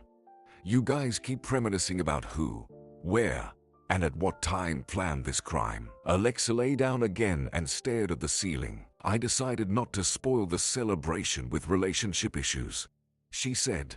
I thought we'd celebrate, and then I'd tell my husband about the divorce. Guests had been invited for a long time, and were there many guests? Russell asked. About 40 or 50 people. I don't exactly remember. A lot of people. Are you sure no one else could have done it? Russell asked. Who, for example? Alexa smiled. Mr. Cott, the accountant, got angry because I didn't accept his report. Someone among Russell's friends. Did Jasmine envy my new dress? Besides Mason, No one else comes to mind. He was the only one with a motive to kill me. Where was he when you left the house? I didn't keep an eye on him, Alexa said. It seems he went to the kitchen with his friends, but it's not certain. Or maybe he locked himself in the bathroom and was texting with her, with his lover. Well, not with his personal advisor, probably. Alexa grumbled. Russell, forgive me for this. I just can't think about my husband calmly. And what about Russell? Hugh asked, returning with the kettle and cups. Breakfast is coming up. To avoid answering his question, Alexa spoke quickly, and then I got fed up with everything, the music. Polite smiles. I wanted to escape. So I did. Went out to the garden. Worked to its farthest part to be alone. But you didn't manage to be alone. There. A killer was waiting for you, Hugh said. Yes. Alexa nodded. And the next person I saw was you, she said to Russell. I didn't expect our meeting to happen like this. Yeah, Russell sighed. I didn't expect it either. When parting ways with Russell at 19, Alexa had never planned to meet him again. She wanted to erase him from her life once and for all. Right, Jasmine would say when Alexa voiced her thoughts. Why do you need a liar? You should be with an honest, decent person. Where will I find someone like that? Alexa sighed. I feel like I won't be able to trust anyone now. Russell was the best. And even he wasn't, Jasmine said. You see what happened? Alexa saw. Why did she keep the photo of Russell kissing a blonde? She didn't understand herself. It was a kind of masochism. Alexa occasionally took it out of her diary, looked at it, and then hid it again. She did the right thing by breaking up with Russell. So why did it hurt so much? She didn't have the courage to talk to him and explain things properly. Their only phone conversation ended quickly. At least explain to me what's wrong, Russell pleaded. What did I do wrong? Don't you know yourself? No. Otherwise, I wouldn't be asking. You cheated on me, Alexa said. Cheated? When? And with whom? Can you explain that? Alexa couldn't and didn't want to. What was the point of discussing what happened when the evidence was right there in her hands?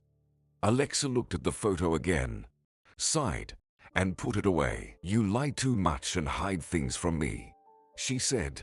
I have no idea since when, but it doesn't matter. I wish you happiness, and please don't deceive the other woman the same way you deceived me. She didn't listen to what else Russell had to say and hung up.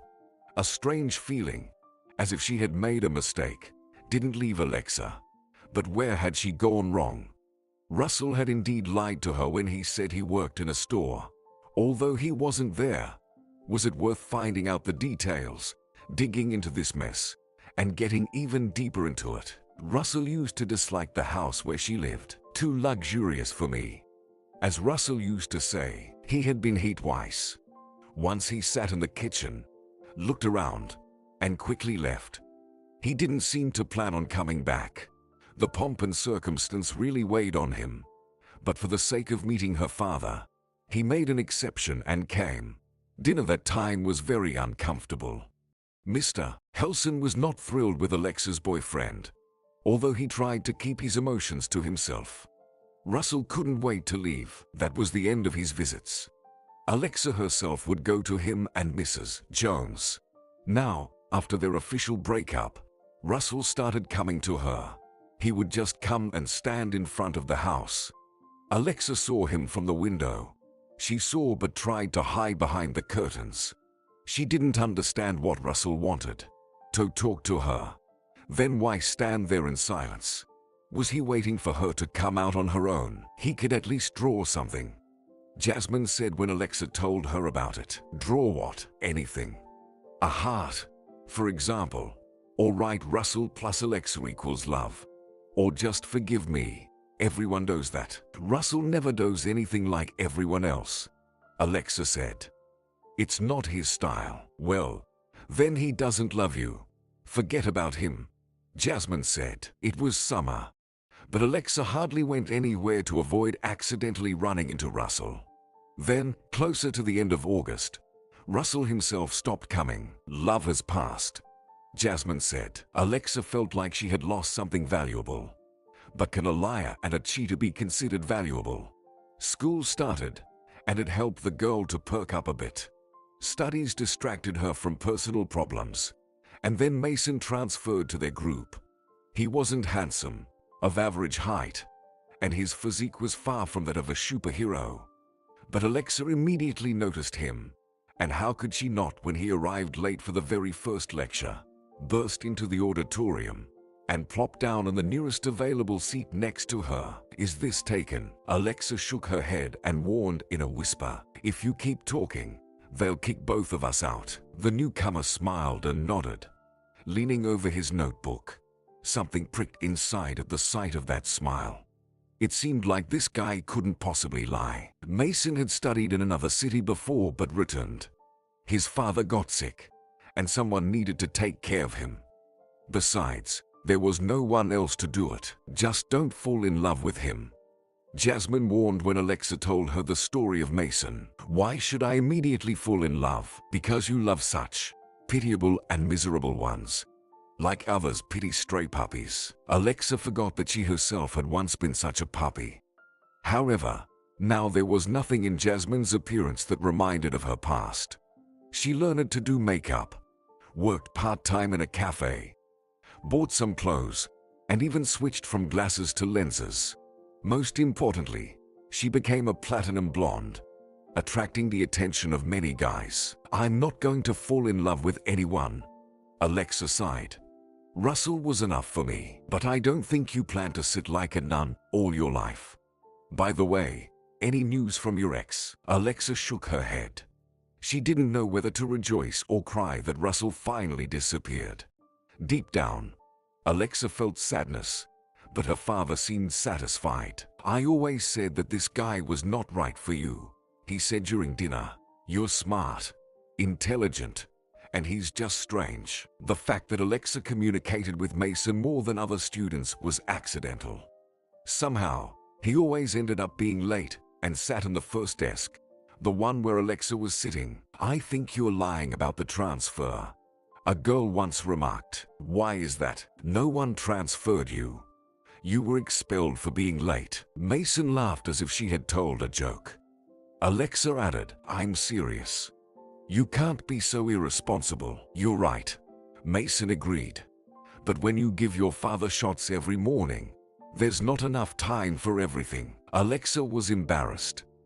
Growing up in an affluent family where they had a visiting nurse, housekeeper, and governess as needed, she couldn't comprehend all of this. Sorry, she said. I didn't think. Okay. Don't apologize. No one thinks. Who needs other people's problems? To me, Alexa almost said, but stopped in time. However, it was true. As always, she fell for it, went along with pity, and got involved in Mason's story.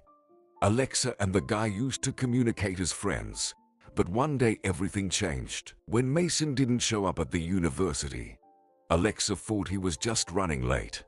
However, when the second class started, and the chair next to her remained empty, she got worried. She went out into the corridor and started calling him. He didn't answer immediately. Hello. His voice was dull. How are you? She asked anxiously. Are you sick? No. I'm healthy. Why didn't you come to class? Something with your father? Mason remained silent for a long time. Alexa understood everything. Really? Dad passed away last night. Alexa, I'm not in the mood for classes right now. I don't know what to do. I'll come to you right away, Alexa said. Give me the address. Why? No need, Alexa. I'll manage. Alexa herself didn't know what she was going to do and how she could help. She just understood that she couldn't leave her friend in trouble. In the end, her father found an agent who took care of all the funeral arrangements. At first, he quietly swore and said that his daughter found another loser. But after talking to Mason a couple of times, he quieted down. Perhaps Mr. Helson saw something noble in Mason's face. Be that as it may, he didn't object to his daughter's communication with him. They helped Mason with the funeral, and it seemed like his life should go back to normal. However, one day, he complained to Alexa that he was afraid to spend the night alone at home. They say that until a certain time, the soul roams around the apartment, and all that, he told her. Maybe it's nonsense, but yesterday it seemed to me that the dishes in the kitchen were clinking. Seemed, Alexa said, though without confidence. Strangely enough, a 20-year-old guy who was afraid to spend the night alone gained sympathy from Alexa. Mason remained alone not only in that apartment, but in the whole world. If you want, you can live with us for a while, Alexa offered. The guest room is always available. It's awkward somehow. Mason hesitated. And what will your father say? Her father supported her daughter's proposal. He sympathized with Mason. Alexa couldn't confidently say that she loved Mason. Yes, she got used to him. Mason turned out to be a good friend and came to help when needed. But could this feeling be called love? Most likely, no. Will you marry me? Mason asked, putting on his formal suit and bringing a huge bouquet of red roses. I do. Alexa nodded. Something told her that the answer was wrong. However, it was already impossible to take back her response.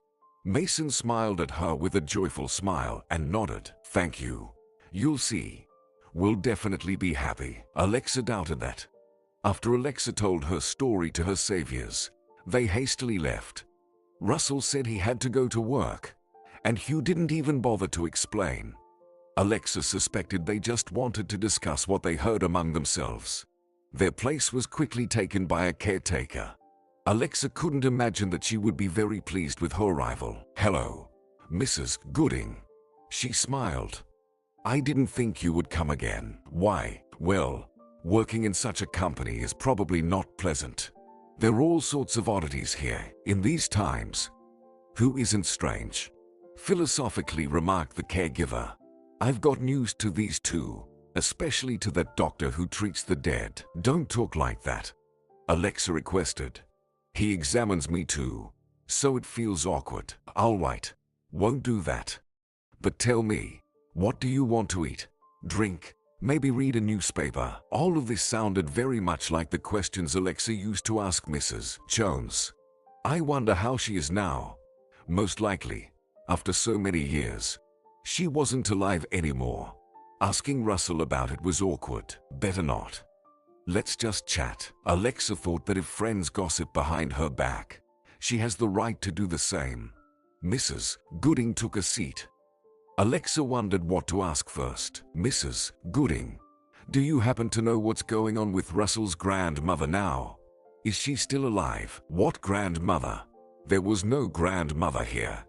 Only he is live here for now. Only he. So, Mrs. Jones is no longer alive. Alexa felt guilt and tightly gripped the blanket. She hadn't even said goodbye to her, although she had always been a kind friend. And who, in this case, was the traitor? Russell or Alexa herself? For now. What does that mean? Alexa asked. His fiancée, Sue, lives in the city. Doesn't want to move here. They'll figure out where to live after they get married. For now, they live separately. Fiancé? Alexa asked in confusion. And Russell told me that he... What did Russell say? That he's not married. And that's pure truth. Alexa didn't think about the fiancé. How foolish. Mrs. Gooding looked at her and asked, and who is he to you? A friend, or just a friend? Alexa said. We've known each other since school. Oh, I see. The caregiver smirked. If there was anything between us, it's long in the past. Alexa muttered. I don't care. You'll have to explain that to Sue if she comes here. She's the one who's the scoundrel. Why is she a scoundrel? Alexa asked. But the caregiver didn't have a chance to answer. The front door creaked, and Mrs. Gooding said, Oh, here she comes. Alexa looked at the girl. So, this is Russell's chosen one. Dark-haired, tall, with brightly painted lips. Has Russell's taste really deteriorated? Alexa thought, immediately scolding herself. Why do I even care? There was a pause in their conversation, and the guest remained silent too. Then she placed a hefty bag on the chair and asked discontentedly, "What's going on here? Wish you a good day too," Mrs. Gooding said. Alexa didn't know what to say. Sue was staring right at her. "Hello," Alexa finally said. "Who are you?" Sue rudely asked. "And why are you lounging around here?" "Easy, easy," Mrs. Gooding said. "She's sick." "Sick? So you're a doctor?" Sue looked around the room, noticed the cups on the table and the teapot, then stared at Alexa's dress, hanging right there on the chair. "Where did she come from?" "Russell found her somewhere," Mrs. Gooding said. "Now he's taking care of her." Judging by the expression on the newcomer's face, she was ready to either scream or choke with anger. The woman looked at them and left the room, slamming the door. "What will happen now?" Mrs. Gooding said, shaking her head. "I hope she'll dump our Russell." "You hope? Why?" "Because that Sue is a witch." "And what do you know about her?" Alexa asked. "What do I know? Everything. She lived nearby. Her mother worked as a cook in a diner at the station. No one knew her father, and Sue always had an attitude. When she moved to the city, she became even more stuck up." "And what did Russell find in her?" Alexa muttered. "That's the question." Mrs. Gooding agreed. "But now he found you, and everything can change, right?" "Oh, come on," Alexa mumbled. However, these words somehow lightened Alexa's mood. Mrs. Gooding had long gone, but Russell still hadn't arrived. Is it normal to be so late? Or is he apologizing to Sue? At times, Alexa dozed off, but she would jolt awake, fearing to miss Russell's arrival. He came in the twilight. Weary, he sat down and looked at Alexa. "Hey, how was your day?" "Are you asking me that?" she nervously asked. "Who else? We're the only ones here." "Fine," Alexa said, "except for the fact that your fiancé was here." "I think you already know about that." "I know," Russell sighed. "She called. Did you collect scrap metal at the landfill for her sake?" "I wanted to have a more luxurious wedding and save something for an apartment in the city. I have savings, but it's not enough. Although I wouldn't say that the landfill made me rich." "Why didn't you say anything about Sue?" "There wasn't a reason. I, for example, told everything about Mason," Alexa said. "I would have told you about Sue too if she had tried to kill me." "Very funny." "Okay, I'll tell you. I didn't want to mention her so that a third wheel wouldn't appear in our conversations." "And what does that mean?" Alexa asked. Russell didn't answer, then added thoughtfully, "Although a third one appeared a long time ago. Your husband. Maybe then we should count the girl you cheated on me with." "What girl?" Russell asked. "Oh, I get it. You're remembering some mythical cheating you made up years ago. By the way, I never understood what that was all about." "You don't have to deny it.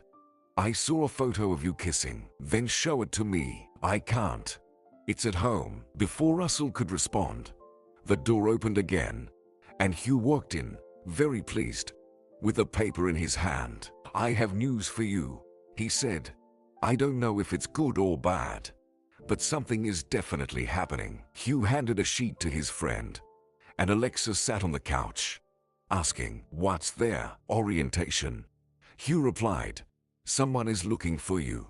It says relatives and close ones." Russell uttered, "It's Mason," Alexa muttered, looking anxiously out the window. For some reason, she felt that her husband would come here. The man she trusted, who eventually decided to kill her. "Do you have any other relatives?" Hugh inquired. "No. My father passed away, and only Mason is left." "Mrs. Jones died," Russell whispered softly, "a couple of months after you left." "I'm sorry," Alexa whispered. "For what?" "You're not to blame for that. Maybe she was upset because of me." "And she wasn't upset. I told her you went for an internship to another city." "Why didn't you tell her the truth?" "What truth?" "That we broke up. Back then, I didn't want to believe it. Hoped you would come back." Alexa was silent.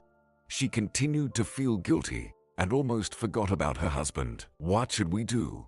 Hugh asked, Handing Alexa the flyer, she looked at her photo, one of the most unsuccessful ones, where her hair was disheveled by the wind, and grimaced. He couldn't even choose a decent shot. "Are you going to report it to the police or not?" Hugh asked. "To bring her back home." "And what has this guy gonna do to her?" Russell asked. "No, I won't do that." "But you're not solving anything here," Hugh replied. "She's not a child. She should decide everything herself." "Right, Alexa." She was silent. Going back home was frightening. Staying here, especially after learning about Russell's fiancée, was impossible. "I don't know," Alexa said. "Can I think about it for a few days? At least?" The men exchanged glances. Russell confidently said, "Well, of course, stay as long as you need, until you feel better." Hugh added, "But you can't stay here forever. You understand that?" "I understand," Alexa sighed. "I won't stay."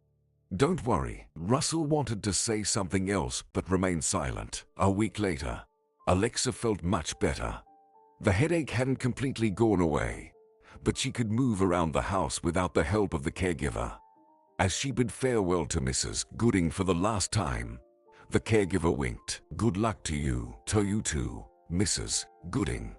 Thank you for everything." Alexa felt silly putting on the evening dress again, but she had no other clothes. "Are you going back?" Russell asked. Alexa nodded. "And what's next?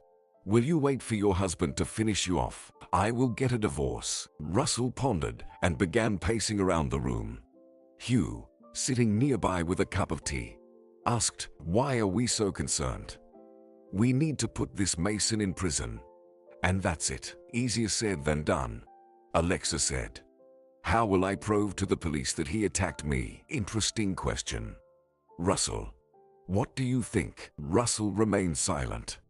Then Hugh shared his assumption. "I think we should give this Mason a second chance." "A second chance?" Alexa objected. "So, I should forgive him for everything and live happily ever after with him. Although I doubt it will be ever after everything that happened. And happy as well. If him just come near," Russell added, "I'll strangle him." "I like your attitude," Hugh said. "That's exactly what we need." "Explain what you mean," Alexa demanded. "I just mean that Mason should make another attempt.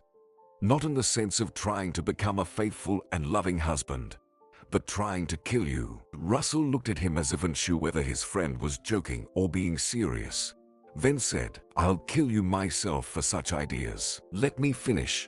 Hugh waved his hands. "We need to set a trap for our Mason. Give him a chance to fulfill his dream of becoming a murderer. And when he falls into it, we catch him and—" "What if it doesn't work, and Alexa gets hurt?" "Did you think about that?" Russell asked. "It should work. You just wanted to strangle him yourself a moment ago. You'll tie him up and turn him over to the police." "Are you suggesting creating conditions where Mason can conveniently attack, orchestrating the perfect moment?" Alexa asked. "Exactly. We need to create a situation where the murderer would feel like a fool if he doesn't take the chance." "I think he was already a fool back at the party," Alexa sighed. "Attacking me in the garden when there were plenty of people in the house nearby. Maybe your husband was sure someone would confirm his alibi. You said there were many friends at the party. Mason could have confided in someone and asked for help," Russell suggested. "Then his friends are even dumber than he is," Hugh said. "Getting involved in such a thing. Would you cover for me if I asked you to deal with a corpse?" "Hardly. Unlike you, I didn't study to be a forensic pathologist." Alexa unexpectedly burst into laughter as she looked at them. "I never thought I would say this, but I don't want to go home, honestly. I've got news to this place. To you. Yes, Hugh, to you too, even though you're quite a bore." "I'm deeply flattered," Hugh smirked. "So, stay," Russell said. Alexa looked at him, not sure if he was joking or serious. "Unfortunately, it's impossible. You have Sue. Let's finish this business and figure out what to do. Right now, the most important thing is to get rid of this maniac," Hugh said. Deep down, Alexa didn't agree with him. Suddenly, She realized that she might be seeing all of this for the last time. The old house glittered with miscellaneous items, the table, and these people who cared for her, sitting by her side at night. Mason, against this backdrop, seemed not like a person but a pitiful imitation. And her luxurious home felt empty and cold, just like her entire life. Afraid of bursting into tears, Alexa waved at them and walked out the door. Russell shouted after her, "Call me when you're home." Home. Alexa felt like she was leaving her native nest rather than returning after a long absence. She decided to take a taxi to the city. Although Russell offered to drive her on the way, she thought, it's a pity they haven't invented a time machine yet. How I wish to go back in time and make the right choice. To make sure I don't have both Mason and this Sue in my life. Alexa got out of the taxi near her house and watched it drive away for a while. Pressing the doorbell, she felt confident and empowered for the first time in a long while. She was ready for whatever fate had in store for her and had no intention of losing. "Alexa, is that you? Where have you been all this time? I've been looking for you everywhere." Mason appeared disheveled, as if he had just gotten out of bed. She was unpleasantly surprised to find her husband at home. Alexa expected the maid to open the door so she could inquire about everything from the housekeeper and find out what happened during her absence, even though that reason wasn't genuine. In reality, Alexa just didn't want to see her husband. She was delaying the moment of their reunion, unaware of it herself. "Why are you home?" she asked. "Why am I home?" "Alexa, is that all you want to ask? Seriously?" Mason sounded hurt, even though their relationship was cold. He clearly didn't expect this. "I mean, why aren't you at work?" Alexa said. "Usually, you're already in the office at this time. Today is Sunday," her husband said, looking at her strangely. Alexa felt embarrassed. The conversation was unfolding strangely, not as she had planned. "Where have you been?" Mason asked. "I contacted the police, called all the hospitals and morgues. Something terrible happened to me." "Look," Alexa said, turning her back to him and pointing to her head. "Right here." She waited for a couple of moments and turned around, wanting to see the impression her wound had on her husband. Apparently, it was strong because his face changed, becoming very pale, as if he saw a ghost. Alexa thought. And in a way, it's true. Mason actually thought I was dead. Most likely, he himself took me to the landfill. Maybe friends helped him. "What is this?" Mason asked with a trembling voice. "Alexa, who did this? Where have you been?" "I don't know who did it. Good people helped me. They found me somewhere on the street, brought me home, and care about me." "Good people? What about me? Why didn't you let me know where you were?" "I didn't have my phone, and I don't remember your number by heart." "Alexa, that's not an explanation," Mason said. "Can you imagine what I've been through during this time? You could have called the office. The number is always available. Send someone to our home, at least." "I'm sorry," Alexa said. "I felt very unwell. Couldn't think straight." "Forgive me," Mason sighed. "I overreacted. I was just so worried. You can't even imagine." Of course, he was worried, Alexa thought. Probably every day, he expected the police to knock on his door. Slept poorly. Conscience always bothers criminals. Mason embraced her shoulders and led her into the house. "Clara," he shouted upon entering the hall. "Put the kettle on quickly. The lady of the house is back." The housekeeper peeked out from the kitchen, gasped, and immediately disappeared. The word "lady of the house" made Alexa shudder, especially with the condescending tone it was uttered. Once, many years ago, Mason entered here as a humble guy, shy under the scrutinizing gaze of her father. How things had changed. "Make yourself comfortable," Mason said, guiding her to the sofa. "Or perhaps you'd like to lie down. Shall I take you to the room?" "I'll manage on my own. Don't worry. I am a bit tired though. You go ahead and have breakfast." Alexa quickened her pace, eager to escape from her husband. She entered her room, closed the door, and breathed a sigh of relief. She was safe, at least for now. On the nightstand lay a phone. Someone had left it here. Alexa vaguely remembered not taking it with her, leaving it in a drawer of the table there, in the country house. She picked it up and was surprised to find it charged. Was Mason waiting for a call on her number? Or was the maniac rummaging through her photos? Alexa dialed Russell's number. She had memorized it just in case. "Hello, it's me," she whispered into the receiver. "I'm home. And for now, everything is fine. Everything will be fine, I promise," Russell replied in a whisper. "Why are you whispering too?" Alexa chuckled. "Who's going to eavesdrop on you?" she asked, and regretted it because Sue could be next to Russell. "I'm taking a cue from you," he replied. "How's Mason doing?" "Probably turned gray from sorrow. I haven't noticed any gray hair, but he portrayed someone heartbroken skillfully. Even I would have believed it. He's a good actor, you know." "Hugh was right," Russell said. "I really could lose control. We need to be more careful. I wouldn't want to end up in jail because of some scumbag." Alexa remained silent, unsure of what to say. Russell continued, "I'll go crazy not knowing what happened to you. What if he puts something in your food? I'll pretend to have a poor appetite." Alexa said. "Hugh and I came up with something," Russell said. "Well, about how to make your husband reveal his true colors." "And what's that?" Alexa asked. "You have to arrange another out-of-town celebration. But this time, a purely family one. Just you and him. No guests." "I find even the thought of it repulsive," Alexa said. "Pretending to be a loving couple when both Mason and I know it's not true." "I can imagine," Russell muttered. "You can't. You're not familiar with my husband, but I've heard enough. That'll do. Pretend to be scared by the previous attack. Say you want to spend a few days away from the city.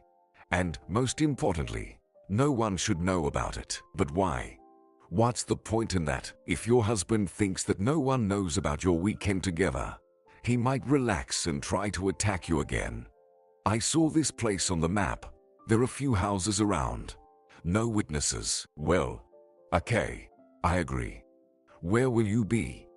Alexa sighed. "Hugh and I," Russell said, "will be nearby.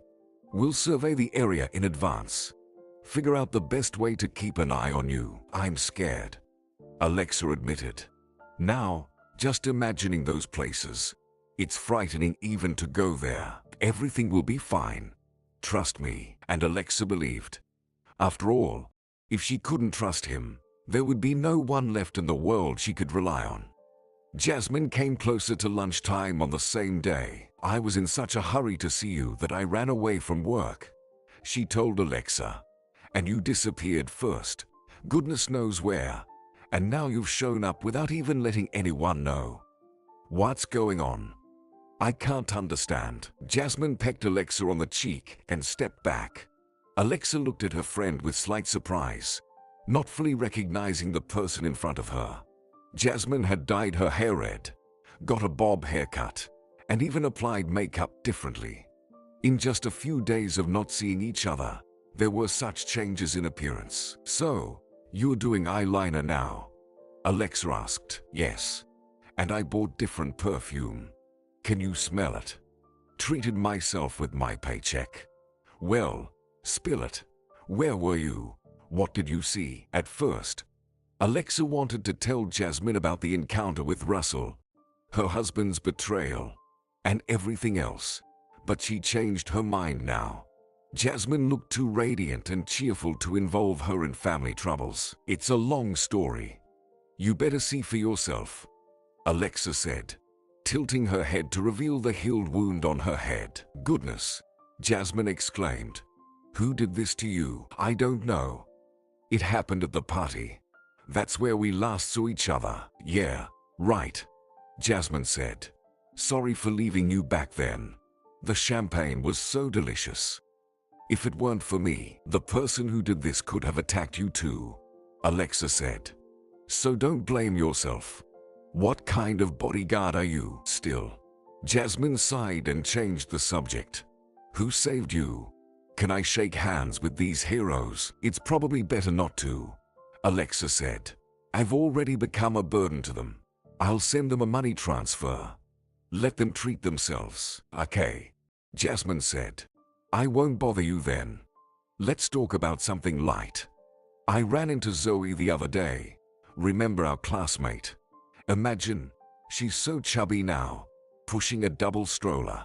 I would never have thought. Alexa pretended to listen, nodded, but her mind was elsewhere. She was thinking about Russell and imagining that he was probably doing the same about her. She only went downstairs for dinner. Then, seeing her husband at the table, she suddenly wondered why this man was sitting in the place her father used to occupy. Were her father and Mason equals? Alexa's father had earned everything through hard work, built the house, raised his daughter alone. And what had Mason done? Found a wealthy bride. Did he ever love her? Alexa sat down at the table and smiled. Mason looked at her questioningly. Well, did you have a good rest?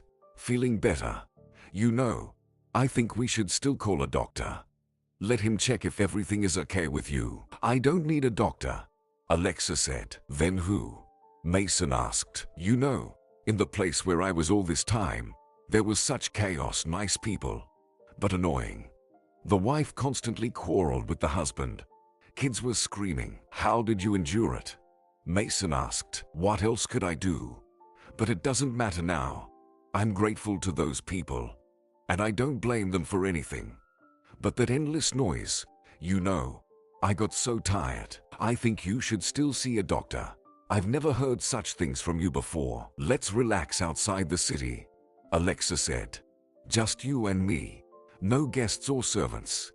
Complete silence. Mason looked at his wife with a puzzled expression, then asked cautiously, outside the city? Where? At our house, meaning where everything happened.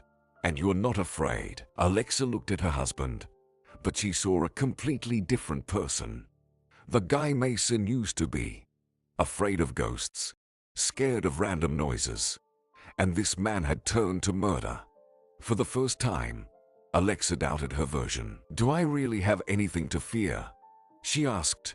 After all, you'll be with me if that's what you really want. Let's go next weekend, Mason replied, and we won't tell anyone about it. Alexa said, turn off our phones, disappear off all radars. A real escape from civilization. You know, romantic, Mason chuckled. I don't remember you liking anything like that before. People change, and after what happened to me, I want to live with new strength, not miss a single moment. You understand? Alexa said, and preferably, in those moments, there won't be you, she thought. But, of course, she didn't say it out loud. Alexa had almost forgotten what it was like to relax with her husband, and now simultaneously anticipated the imminent resolution and feared it. What if Mason attacked, and Russell and his friend didn't come to help in time? Or what if her husband really poisoned the food? Or maybe nothing would happen at all, and she, like a fool, would arrange a romantic dinner for Mason. They would politely smile at each other, and that would be the end of it. Perhaps it was better to forget about the attack, file for divorce, and erase this story from her memory like a bad dream. The villain must be punished, Hugh said when Alexa expressed this thought over the phone. You'll regret it yourself. You'll walk the streets with caution, fearing he might attack from around the corner, Russell added. Alexa had nothing else to do but agree with them. There was no turning back. She had to put an end to this story and find out from Mason why he did what he did. Saturday morning turned out to be rainy. The rain drizzled, and Mason, looking thoughtfully out the window, asked, Are you sure you want this? Maybe we should postpone our trip to another time. Absolutely. I checked the weather. The sun should come out after lunch, Alexa said. In reality, Alexa was lying. They couldn't afford their plan to fall apart. Mason pursed his lips disapprovingly and went to load things into the car. They got into the car, and Mason turned on the radio. Then he glanced at his wife and sighed. "Sorry, I'll turn it off now. Forgot you can't stand it. It's okay. Leave it," Alexa requested. I like this song. Not that she really needed music, but it was easier to stay silent. Staring out the window, sitting in complete silence would have been uncomfortable. Yet, Mason seemed uneasy, probably because he occasionally asked questions. "Do you feel okay?" "No headache. Everything is fine. I took some pills just in case." "You don't need to worry. At work, everyone was asking about you. Do you really not want to call someone from there?" Accountants seem to be the most concerned. "You would make their day. Maybe later," Alexa said. "And let's not talk about accountants today. For these 2 days, it's just you and me in the whole world. Haven't you forgotten?" "Oh, yeah, I remember," mumbled Mason. Alexa found it amusing how determined Mason was to keep the conversation going. Apparently, driving in complete silence was truly torturous for him. The village they arrived at looked almost uninhabited. Alexa used to like this place, but now it seemed eerie. It truly was a good location for various crimes. Mason parked the car in front of the house and awkwardly offered his hand to help his wife get out. "What should we do?" Mason asked. "Aren't you tired? Maybe you want to lie down?" "No, thanks. Everything is fine. I'll unpack the bags." "And are you hungry, dear?" At the word dear, Mason jerked as if shocked. Alexa had never called him that before. "No, thanks. I'll go check the rooms. Maybe we need to air them out." It was evident that her husband was looking for any excuse to get away from her. Alexa nodded. "Sure, go ahead." Mason went upstairs. Alexa waited for a moment, sneaked up the stairs, and eavesdropped. It seemed her husband was talking to someone on the phone, probably a lover, or maybe making arrangements with friends regarding an alibi. Alexa once again found herself eavesdropping. She went back to the kitchen and picked up her phone as well. "Hello, where are you?" She whispered into the phone. "In your garden. There are a lot of bushes here. Did you deliberately plant them to keep thieves unnoticed?" Russell asked. "No, it's for you to sit in ambush," Alexa said. "Mason is talking on the phone. I don't know with whom and about what, but I think it's about me. Soon, they'll be talking about him," Russell promised. "All the country's TV channels, they love stories about husbands getting rid of their wives for the inheritance. The coverage will be incredible. The main thing is that I see him. I don't want them to show my black and white photo in the broadcast. You'll see. Hugh and I won't let you down." "Thank you. Thank him for me," Alexa asked. "I don't know why he got involved in this story, but I'm really grateful to him. He just loves adventures. Can't live without them. Wait, he'll probably tell you how he got the scar on his face. Granted, his story will likely have more fiction, but it won't hurt." Footsteps echoed on the stairs behind Alexa. She flinched and whispered into the phone. "Mason is coming. Kisses. We'll talk later." She hid the phone in her pocket and blushed, realizing that she had just said kisses. How would Russell, who was almost married, interpret this phrase? Mason appeared in the kitchen, looking grumpy.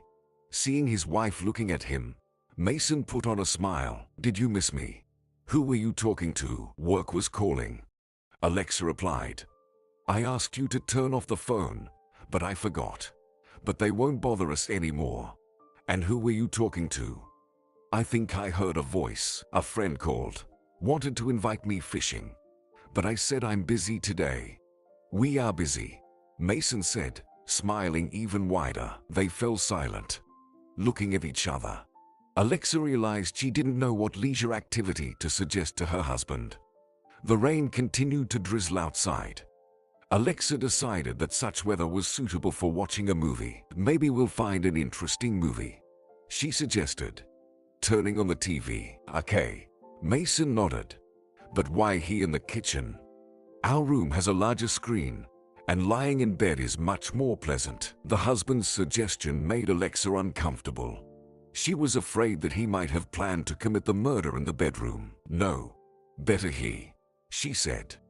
We can heat tea whenever we want. And the fridge is nearby. Mason looked at her as if she were foolish, but didn't say anything. Shrugged and sat on a chair. Okay. As you wish. Never before had watching a comedy caused such discomfort for Alexa. Mason also looked tense. It seemed like he couldn't wait to escape from there. As soon as the final credits rolled, Alexa stood up and told her husband that she would take a short walk in the garden to get some fresh air. In the garden. After what happened last time, Mason was astonished. Well, there's no maniac hiding behind every corner here. Maybe I should accompany you. Mason got up from his chair. Or let's just open the window. I'll just take a look for about 10 minutes to see what has changed since I've been away. Have the flowers I planted bloomed? Alexa felt like she was talking nonsense. Surely, her husband must think she had become mentally disturbed after the attack. Let him think what he wants. Alexa went into the garden and breathed in the cool air. It really felt lighter on her soul. She looked towards the bushes and smiled, imagining that her friends were somewhere there. Alexa strolled along the path at a leisurely pace. Come on, Mason, do it. She thought. Finally. Show your true colors. Alexa stepped off the path and ventured into the shade of the trees. She was expecting an attack from behind, but it still turned out to be too unexpected. Alexa recoiled to the side, feeling some movement, and immediately heard a scream. Let go. Let me go. How dare you? The voice was very familiar, but it didn't belong to Mason. Jasmine. Alexa turned around, saw her friend, and was left speechless. Jasmine looked as usual, and at the same time, she seemed completely unrecognizable.